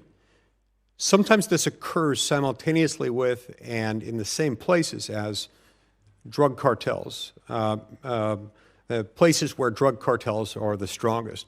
How would you describe the connection between those two things? Are they correlated, or is there causal? Well, the correlation maybe to the extent that you have, usually when you have strong narco organizations or drug trafficking organizations, you also have very weak states that are, in some cases, vulnerable to corruption. So the general Chinese practice has been, you go into a country, you offer to build a bunch of stuff that you end up building poorly.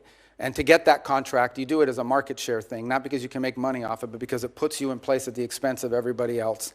You sometimes have to bribe people locally in order to get that, and it gives you a foothold into that country and allows you to expand into other sectors. In some cases, frankly, it has been like in telecommunications, because Huawei shows up with a deal, and no Western company shows up with a deal that's affordable, and so they go with Huawei because they want to have 4G, not to mention 5G. Huawei provides a product that's not the best, but it's good enough, and they can afford it. And it's subsidized by the Chinese government. So we've seen that play out in place after place. It became quite acute, for example, in the Panama Canal Zone, where a Chinese company ended up owning both ports on the Pacific and on the Caribbean side and Atlantic side of that canal, which is of grave concern to the United States. So I do think you've seen their presence, largely through economic means over time, create leverage over nations in the country who become emboldened and either trapped in debt traps or trapped in bad contracts they can't get themselves out of, and always in sectors that are valuable to China that include rare earths, and critical minerals, energy, and infrastructure. Senator Schatz. Thank you. Thank you, Chairman, Ranking Member. Secretary, good to see you again. I want to ask about the oil. Under U.S. law, funds received by the government must be deposited with the Treasury. Earlier, you testified that the funds are being held short-term in Qatar and then will move to a Treasury-blocked account. What is the statutory authority for the administration relying on Qatar to hold the funds? It's not our funds. The funds are in an account that's owned and signed. It's an account that belongs to Venezuela, but it has U.S. sanctions as a blocking mechanism on it. And one of the primary reasons why it was in a third country initially, until we could create the mechanism to move it to a U.S. presence, is twofold.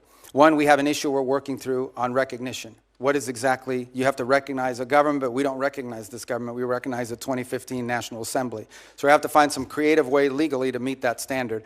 The other is, frankly, creditors. If any of that money touched a U.S. bank, even if it was an account in the name of the Venezuelans, it would immediately be seized upon by a number of creditors who eventually we'll have to take care of, but in the short term, that would impede the ability of the Venezuelan authorities to receive the funds they need to operate. So do you have the, I mean, this is what I'm trying to get at, right? Either it's American money, in which case it's subject to the Miscellaneous Receipts Act, and there are all kinds of things that attend to that. You're saying it's Venezuela's money, but it does sound like, according to the EO, according to the president's statements, you are in charge of that money. What authority are you relying on to be in charge, almost in a sort of receivership kind of arrangement, of how funds are both received and expended for a foreign country? Like, wouldn't you have to come to Congress to establish that kind of relationship? Well, no, because the money never enters our hands. We only control the disbursement of the money. We don't control the actual money in the sense of, like, it comes into our bank account. Do you think that you have somewhere in the statute or the Constitution the authority to control disbursements of a foreign country? Well, they've agreed to this, and that's the key. They've agreed to this arrangement in which the sanctions that are placed on this oil is what blocks its distribution. So we've agreed to release sanctions and allow the disbursement of the funding as long as they're spending it in a certain way. So I understand it's novel, but it's the best we could come up with in the short term to ensure that they're... Is there a written agreement that memorializes this? Yes, I believe there is, and there will have to be one most certainly once we transition that to U.S. accounts. Secretary, my understanding is the committee doesn't have this agreement. Well, I can... If we do or we don't? Yeah.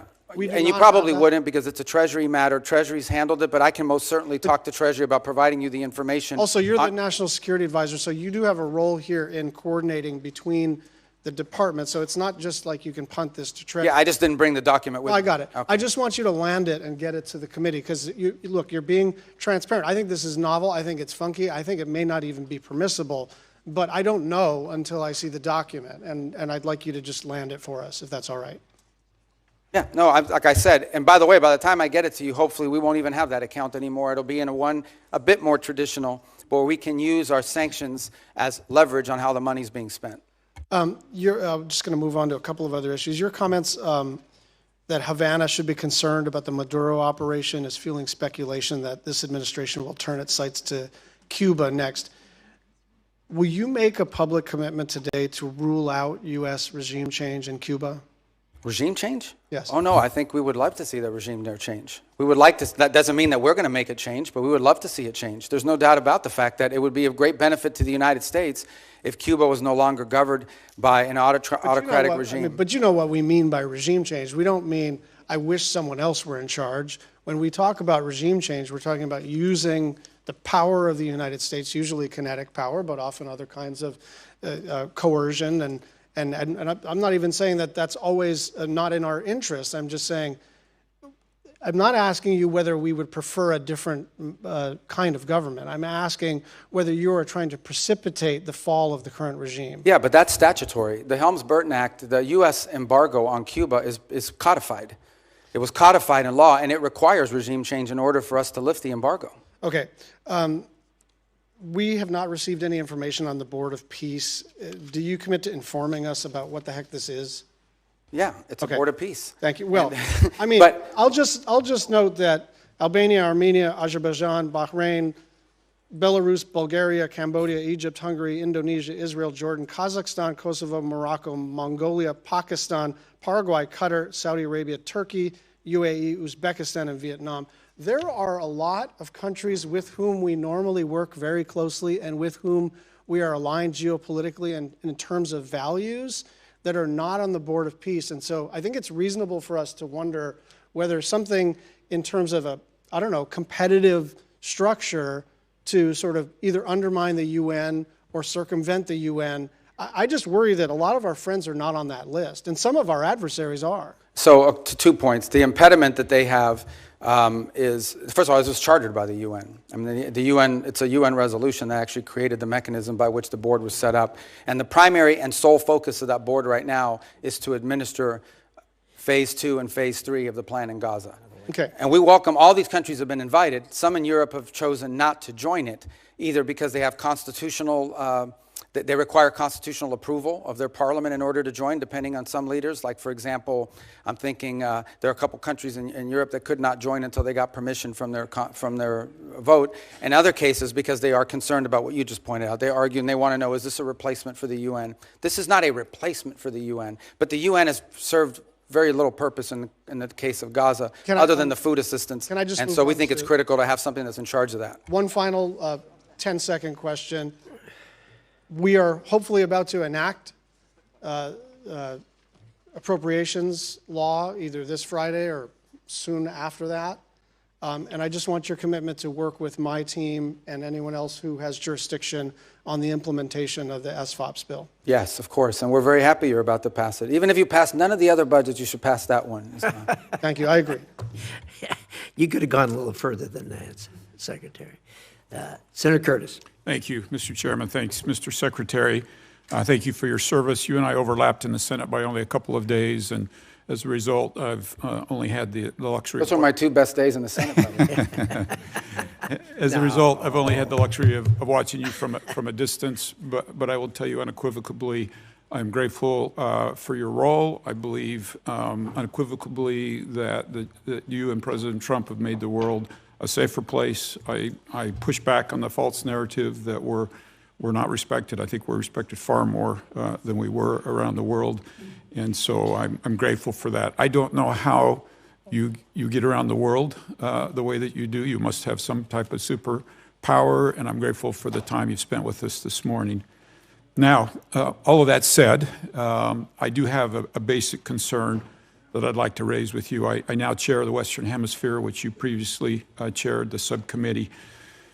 And I'm often struggling to get briefings, clear information, or meaningful cooperation from the administration and the State Department. Let me give you 3 specific examples. I suspect most of these are out of your visibility, so I want to bring them to your attention. Senator Kaine and I, who's the ranking member, tried to do a hearing on Venezuela late last year. We were told the State Department would not participate in that hearing. I'm trying to put together a hearing right now on the prioritization of the Western Hemisphere, which I think would be very helpful to the administration, and we're struggling to get the State Department to participate in that. I couldn't get a briefing on the drug boat operations until the Kaine war power resolution, and then all of a sudden we got a briefing, but I didn't get that because I was the chair of the Western Hemisphere. And I want to be clear, I support what's happening with Maduro and what's going on there, but I do think the administration could get Congress to be a better partner by informing us better. And from my perspective, I'm struggling to see that, and I would ask you, if you were the chair of the Western Hemisphere, would you be okay with that from the State reaction like that from the State Department, and what would you suggest I do? Yeah, no, look, I think one of the challenges we face, particularly on Venezuela, on the prioritization on the Western Hemisphere, you'll get that briefing. I don't know why they said you haven't been able to get it, but we can figure that out pretty quickly. But I would say both on Venezuela and the drug boat operation, here's the challenge that we face. This is a committee, as you said, I was there for many years, that has oversight over the State Department. The drug boat operation, which I support, but is not a State Department operation. I think now that I'm here testifying with you, there's a lot of State Department involvement in the issue of transitioning and all the projects that we're doing in Venezuela. But everything that led up to that point was not primarily within the jurisdiction of the Department of State. These were Department of War and Department of Justice operations that were ongoing. And so for us to struggle in those cases would be to provide you witnesses that could say anything meaningful on a topic that was largely from an interagency perspective in the realm of other agencies. Now, if you were in some of the other committees, I don't know if they've got those hearings, those that perhaps can tell you that are on armed services and the like. So I think that was the struggle both in December with a hearing on Venezuela policy, and again now and with the drug boat one. On the issue of the broader context of our priorities in the Western Hemisphere, I think that's something we most certainly can and will provide because it features prominently in our national security strategy. And I think we have a lot of good stories to tell about the Western Hemisphere. I'll just be clear, we haven't even been able to get that from the State Department. To get what? Help on a hearing for... No, you'll get it. You'll get it. Okay. Would love to have your commitment moving forward that we could have that type of cooperation that the Western Hemisphere... Yeah, I just got to make sure that the people were... Look, I don't want you to have a meaningless hearing. If you're asking about something that's not in our... It's like having a hearing on agriculture in front of the State Department. We have limited involvement because from an interagency perspective, in the case of the drug boats and Venezuela, at the time you requested, this was primarily a Department of War function. And so, but in the case of the priorities on the Western Hemisphere, that will happen. Okay. We look forward to doing that. Let's move on. You mentioned Russia, China, Iran a little bit earlier. I'm very concerned, as you are, about their influence in the Western Hemisphere. If we put Venezuela aside for just a moment, can you talk about where we're seeing the influence, particularly of China, in the Western Hemisphere, and what progress we've made or what we need to be thinking about? Well, China specific? All of them are important, yeah. but specifically on China. I mean, look, when Iran and Russia, in Iran, their primary foothold in the region was Venezuela. Let me just put that up front. And it involved more than just selling weapons and all this other stuff. I mean, in many cases, there's clear evidence now that they were providing passports, Venezuelan passports with false identities to people who operated on behalf of both Iran and Hezbollah. And so deep concerns about that, and that needs to stop and end. In the case of Russia, their primary presence of influence in the region is Venezuela and to some extent Nicaragua and Cuba, which is where they operate. In the case of China, they do have a presence in Cuba. They have this debt relationship with Venezuela where they were basically taking Venezuelan oil as payment on debt, and then they were reselling it at a huge profit because they were buying it on discount. That is now obviously ended. And if their debt is legitimate, a future Venezuelan government will have to address it and deal with it as part of a broader restructuring of their debt. But in the short term, that is now ended. But the primary way that China plays in the Western Hemisphere is through commercial relations. They engage themselves in a country. They're very interested in telecommunication. They're very interested in building and controlling key infrastructure. They're very interested in critical mineral rights. And they've secured many leases for many years because of neglect on our part in allowing them to do that. And it's given them leverage and a presence in many of these countries. I will say that I think that influence in our hemisphere has eroded over the last year. For example, Panama left the Belt and Road Initiative. We have new leaders in Chile, in Peru, in Paraguay, in Chile and in Honduras that have expressed a strong desire to realign with the United States and our priorities. And we have great relationships with Argentina, Paraguay, and other countries in the region who are also very cooperative. And we've had great cooperation from the Panamanian authorities as well, including a case before the Supreme Court. I don't know if the final has been submitted that could lead to the eviction and removal of a Chinese-controlled company that controlled both ports at the Panama Canal. Thank you. I wish we had more time. I'm out of time. I yield. Thank you. Senator Van Hollen. Thank you, Mr. Chairman. Mr. Secretary, I want to discuss corruption in the White House and its intersection with our foreign policy. The President and his family have used the office of the presidency to pocket $1.4 billion plus since he was sworn in. A New York Times analysis entitled "Trump's Plundering of America" indicates that some of that is a result of the president selling corruption here at home, but much of it relates to the president selling out U.S. interests overseas to make a killing for his family, including giving away sensitive U.S. semiconductor and AI technologies to the UAE, while the UAE pumped $2 billion into one of the Trump family ventures. And then there are all the other Trump deals that are intertwined with tariff or foreign policy matters. Golf courses in Saudi Arabia and Vietnam, Trump hotels and office buildings in other countries. And of course, there's the $400 million jet from Qatar. The list goes on and on. By any measure, this is the most corrupt administration in American history. We also see the president wielding U.S. power overseas in a way that advances the interests of his billionaire buddies at the expense of American interests. It was Ron Lauder, who has business ventures in Greenland, who reportedly first put the idea of grabbing Greenland into President Trump's mind. And in the case of Venezuela, President Trump has said he talked to oil executives about toppling Maduro and going into Venezuela before anyone in Congress knew. We know that in President Trump's mind, deposing Maduro was not about stopping the flow of fentanyl or drugs in the United States. He cut the budget for DEA. He pardoned the former Honduran president convicted of drug running. And the new president, Delcy Rodriguez, has herself been long suspected by DEA of being involved in drug smuggling. She's also a longtime hardened communist leader, so this operation certainly was not about bringing more freedom and democracy to Venezuela. In fact, the president told us what it was all about at his big press conference after seizing Maduro. The president said it was about oil, oil, oil. He used the word oil 19 times, never mentioned democracy, or freedom, or human rights. And so the pattern of corruption is clear.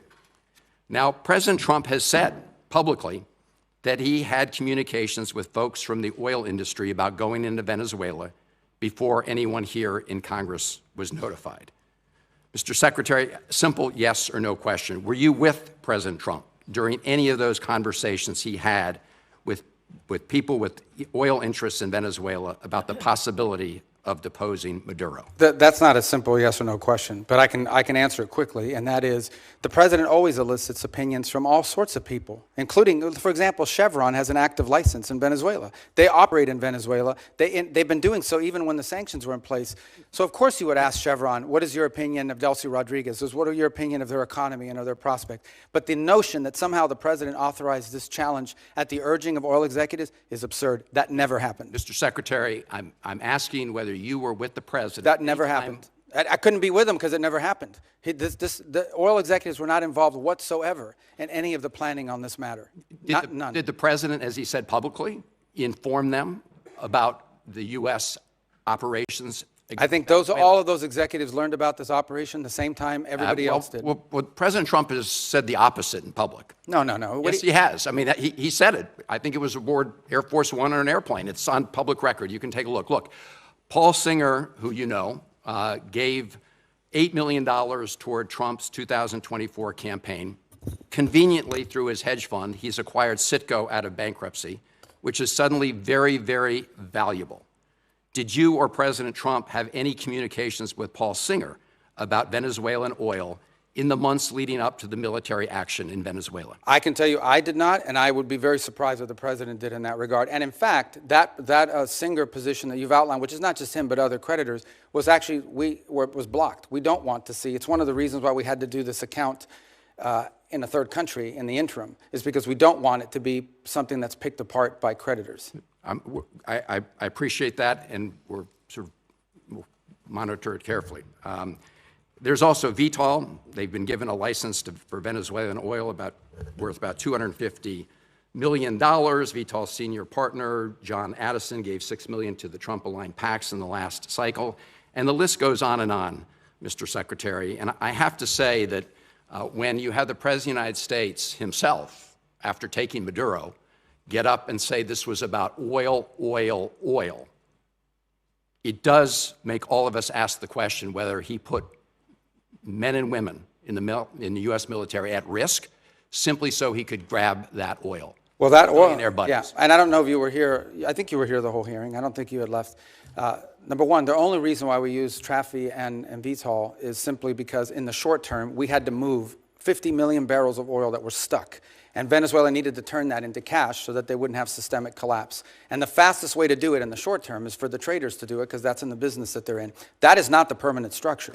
The permanent structure we want to see is a normal oil industry where it's sold directly. You know, companies have licenses down there, they have an arrangement to pay royalties, and they move the oil directly to their refineries or sell it in the global market, not through middlemen. Yeah. The only reason why they were used in this instance is because we had an acute short-term problem, which is how do we provide funding from their own revenue, not ours, to keep their government afloat. So in essence, we allowed Venezuela to use their own oil to generate revenue to pay teachers and firefighters and police officers and keep the function of government operating so we didn't have systemic collapse. But that system with those traders, that is not the long-term plan here at all. My only point, Mr. Secretary, is those folks who gave a lot of money to the Trump campaign have done very well as a result of what's happened. Thank you. Thank you. Senator Daines. Secretary Rubio, good to have you up here. I just returned from India, had a chance to visit with leadership there, as well as spend time with our new ambassador, Sergio Gore. He's off to a great start, and very profitable visit. Hope to debrief in it soon, if I might. By the way, I think if we were to pick an MVP of the West Wing, Secretary Rubio, my vote's for Marco Rubio. So we have a lot of MVPs, don't we? I know you do. I know you do. But we get a vote on one. I think you've done a great job of this first year. Very proud to claim my former colleague and now our Secretary of State. Secretary Rubio, as you've noted, there are numerous reasons and good reasons why the U.S. is the arbiter of Venezuelan petroleum sales. With the new export sales framework, the Venezuelan government is now looking to other options to reimburse some of our adversaries, Iran, Russia, as well as Iran's proxies, to include petroleum byproducts, which contain valuable minerals and so forth, flexicoke. Has the administration considered expanding the export controls to additional petroleum byproducts?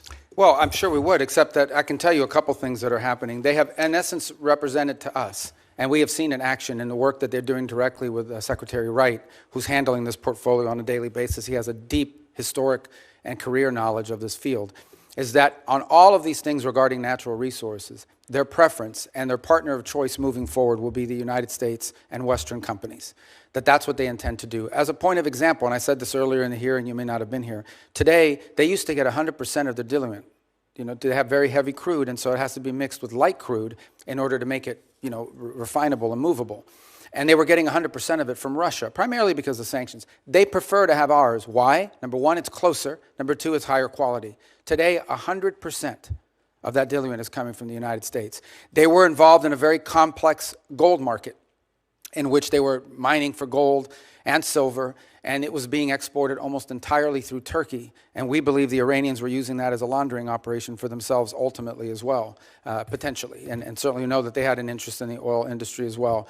We are on the verge of a process in which that will be sold through U.S. markets in a legitimate way that won't go to finance and support. I think we'd like to apply that model to various things. But the end goal in all of this is, number one, not to spend any American money, and number two, for Venezuela to have a normal, legitimate economy that's not benefiting cronies, that's not benefiting corruption, and is not benefiting our geopolitical adversaries.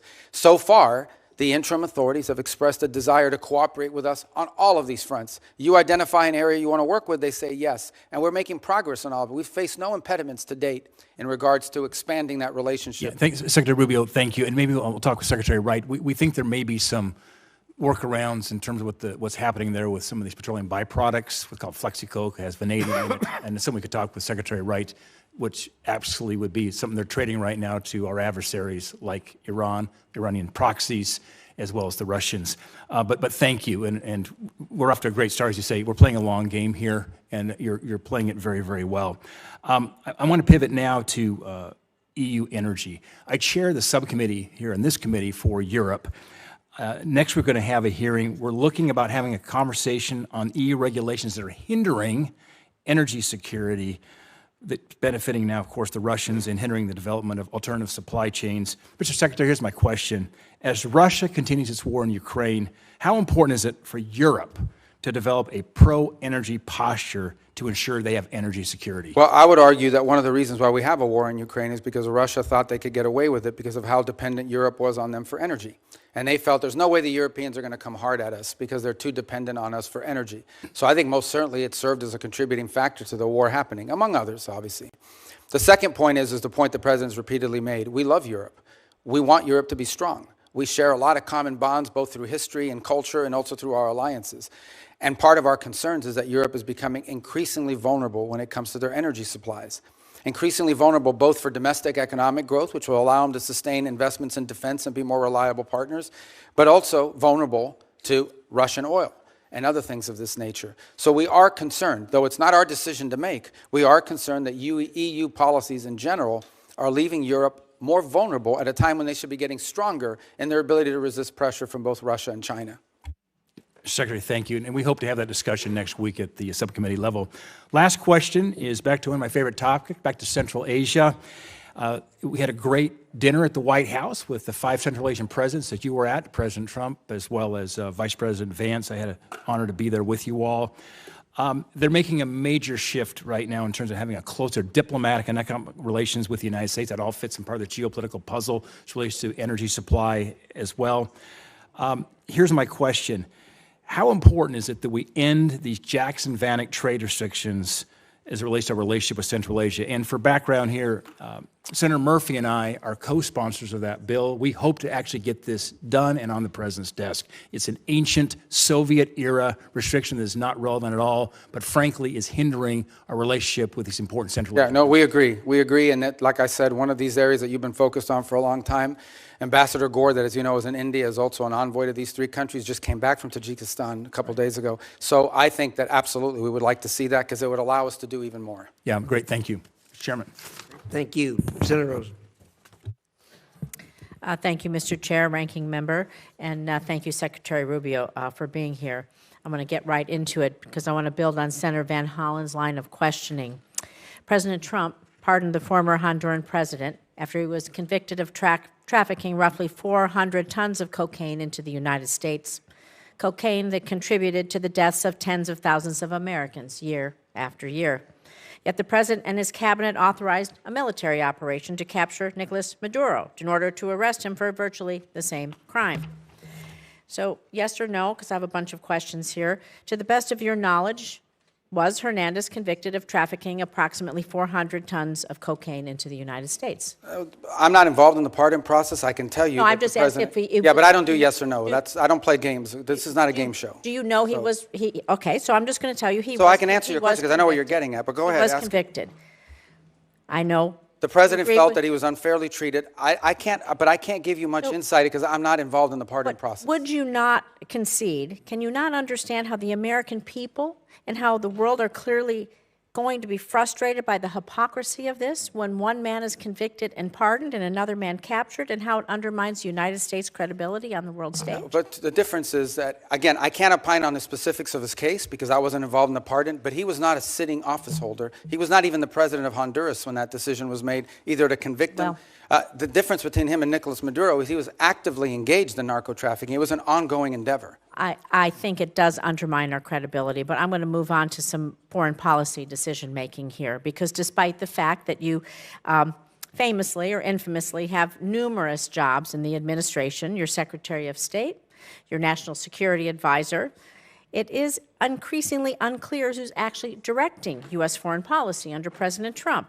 We have a Special Envoy Witkoff. He's reportedly conducted Russia-Ukraine talks in Switzerland beyond your awareness. He and Jared Kushner have been described as managing the president's Gaza plan.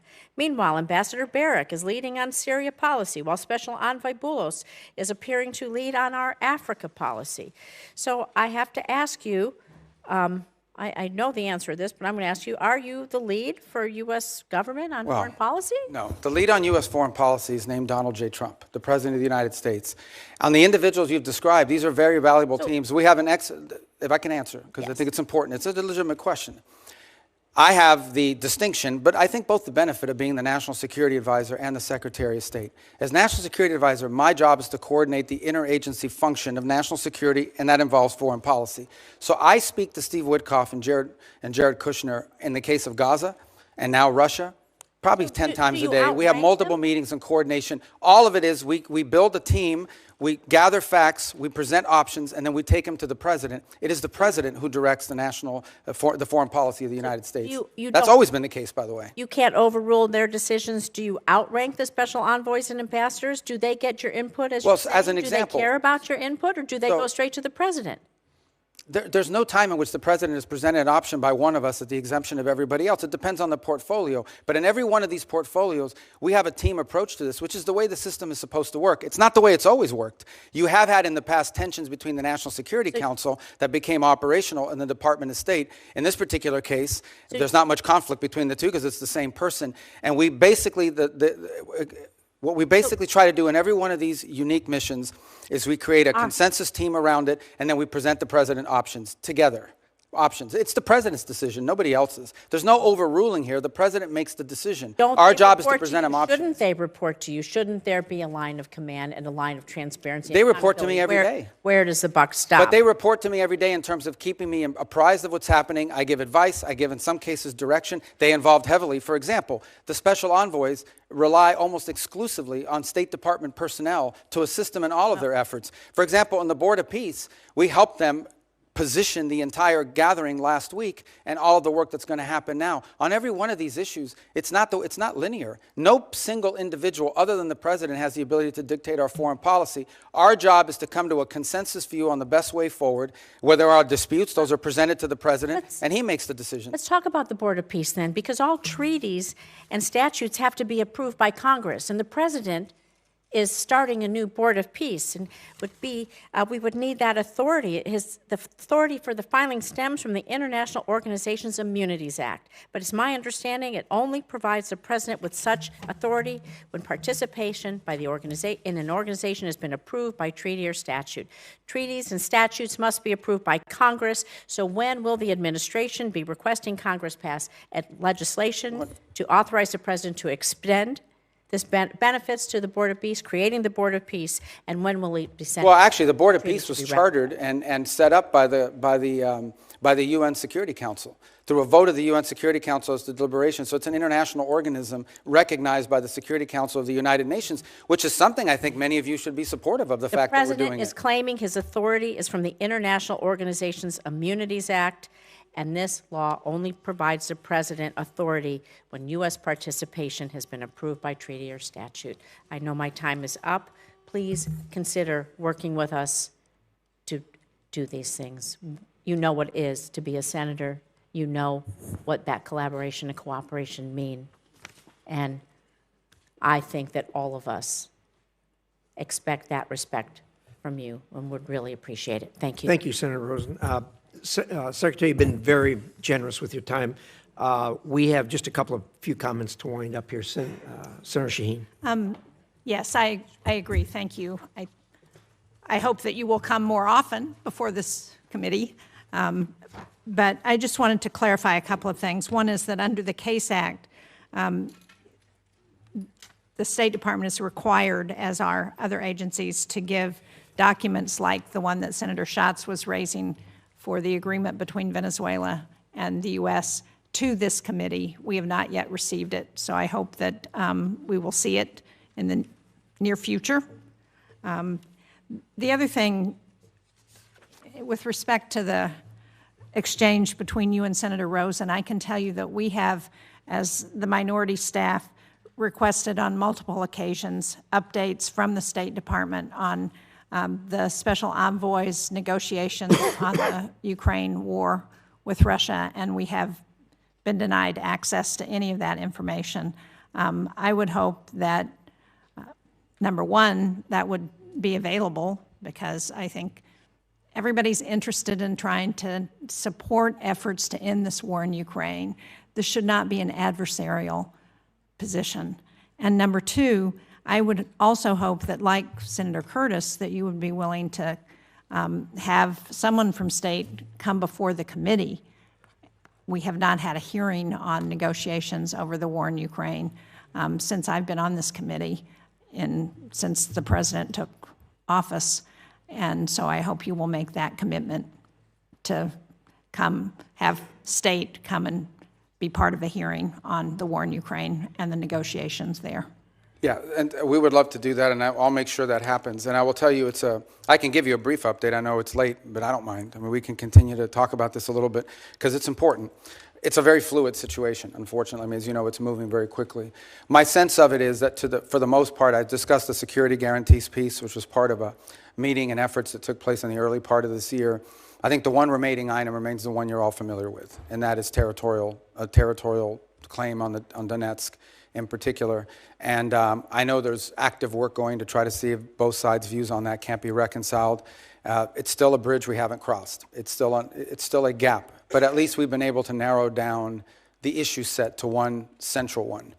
And it will probably be a very difficult one. But nonetheless, it's one that work is going on. There was a meeting late last week in the UAE, which I think for the first time in many years was trilateral, involved the U.S. presence. Jared was there and Steve Witkoff were there, along with representatives of Russia and Ukraine. They were going to follow up talks again this week in that regard, bilateral. There might be a U.S. presence, but it won't be Steve and Jared. And we continue to try to move that forward. I want to speak in frankness with you. Some of this stuff that's being talked about, it's easier for the parties engaged to find flexibility on some of these matters if they're not being deliberated in the public on a constant basis, because it creates political pressures internally on both sides. As you can imagine in Ukraine, you know, the notion that you would even consider a change in land and after all that's gone in the war it's difficult. And in the case of Russia, they've been telling their people for 2.5 years that they're winning this war overwhelmingly, so people are going to wonder, why are we giving up land if we're winning so strongly? So there's some dynamics there at play that are important. But I think if you need more information on that, we'll provide it. Just know that this has been so fluid that an update like the one I just gave you could be outdated in 72 hours if some new development occurs. But your point is taken, and we'll be responsive to that. I appreciate that. I think the other point of a hearing is it gives people a chance to ask questions that we're hearing, as you know, from our constituents, from other people, and try and get answers. And I appreciate that it's a changing dynamic and that that's always going to be the case, and that there are issues on both in Ukraine and in Russia with respect to what comes out in public. But given the amount of money that the United States has put into supporting this effort, given the support among the American people, and given the support in Congress, it seems to me that we owe people the ability to have a public hearing and to ask questions. Thank you. Thank you. I appreciate that. Secretary Rubio, I don't answer this question if you don't feel it's appropriate, but did I understand you to say that the portion of the discussions regarding settlement in Ukraine, regarding security for Ukraine, are essentially agreed to by both sides? Because that's news to me, and it's a big news item if that's a fact. Well, I think you could argue they're agreed to from our side of the equation. There's obviously a Russian dynamic at play here, and of course, any security guarantees would come into play after the conflict were to end. Of course.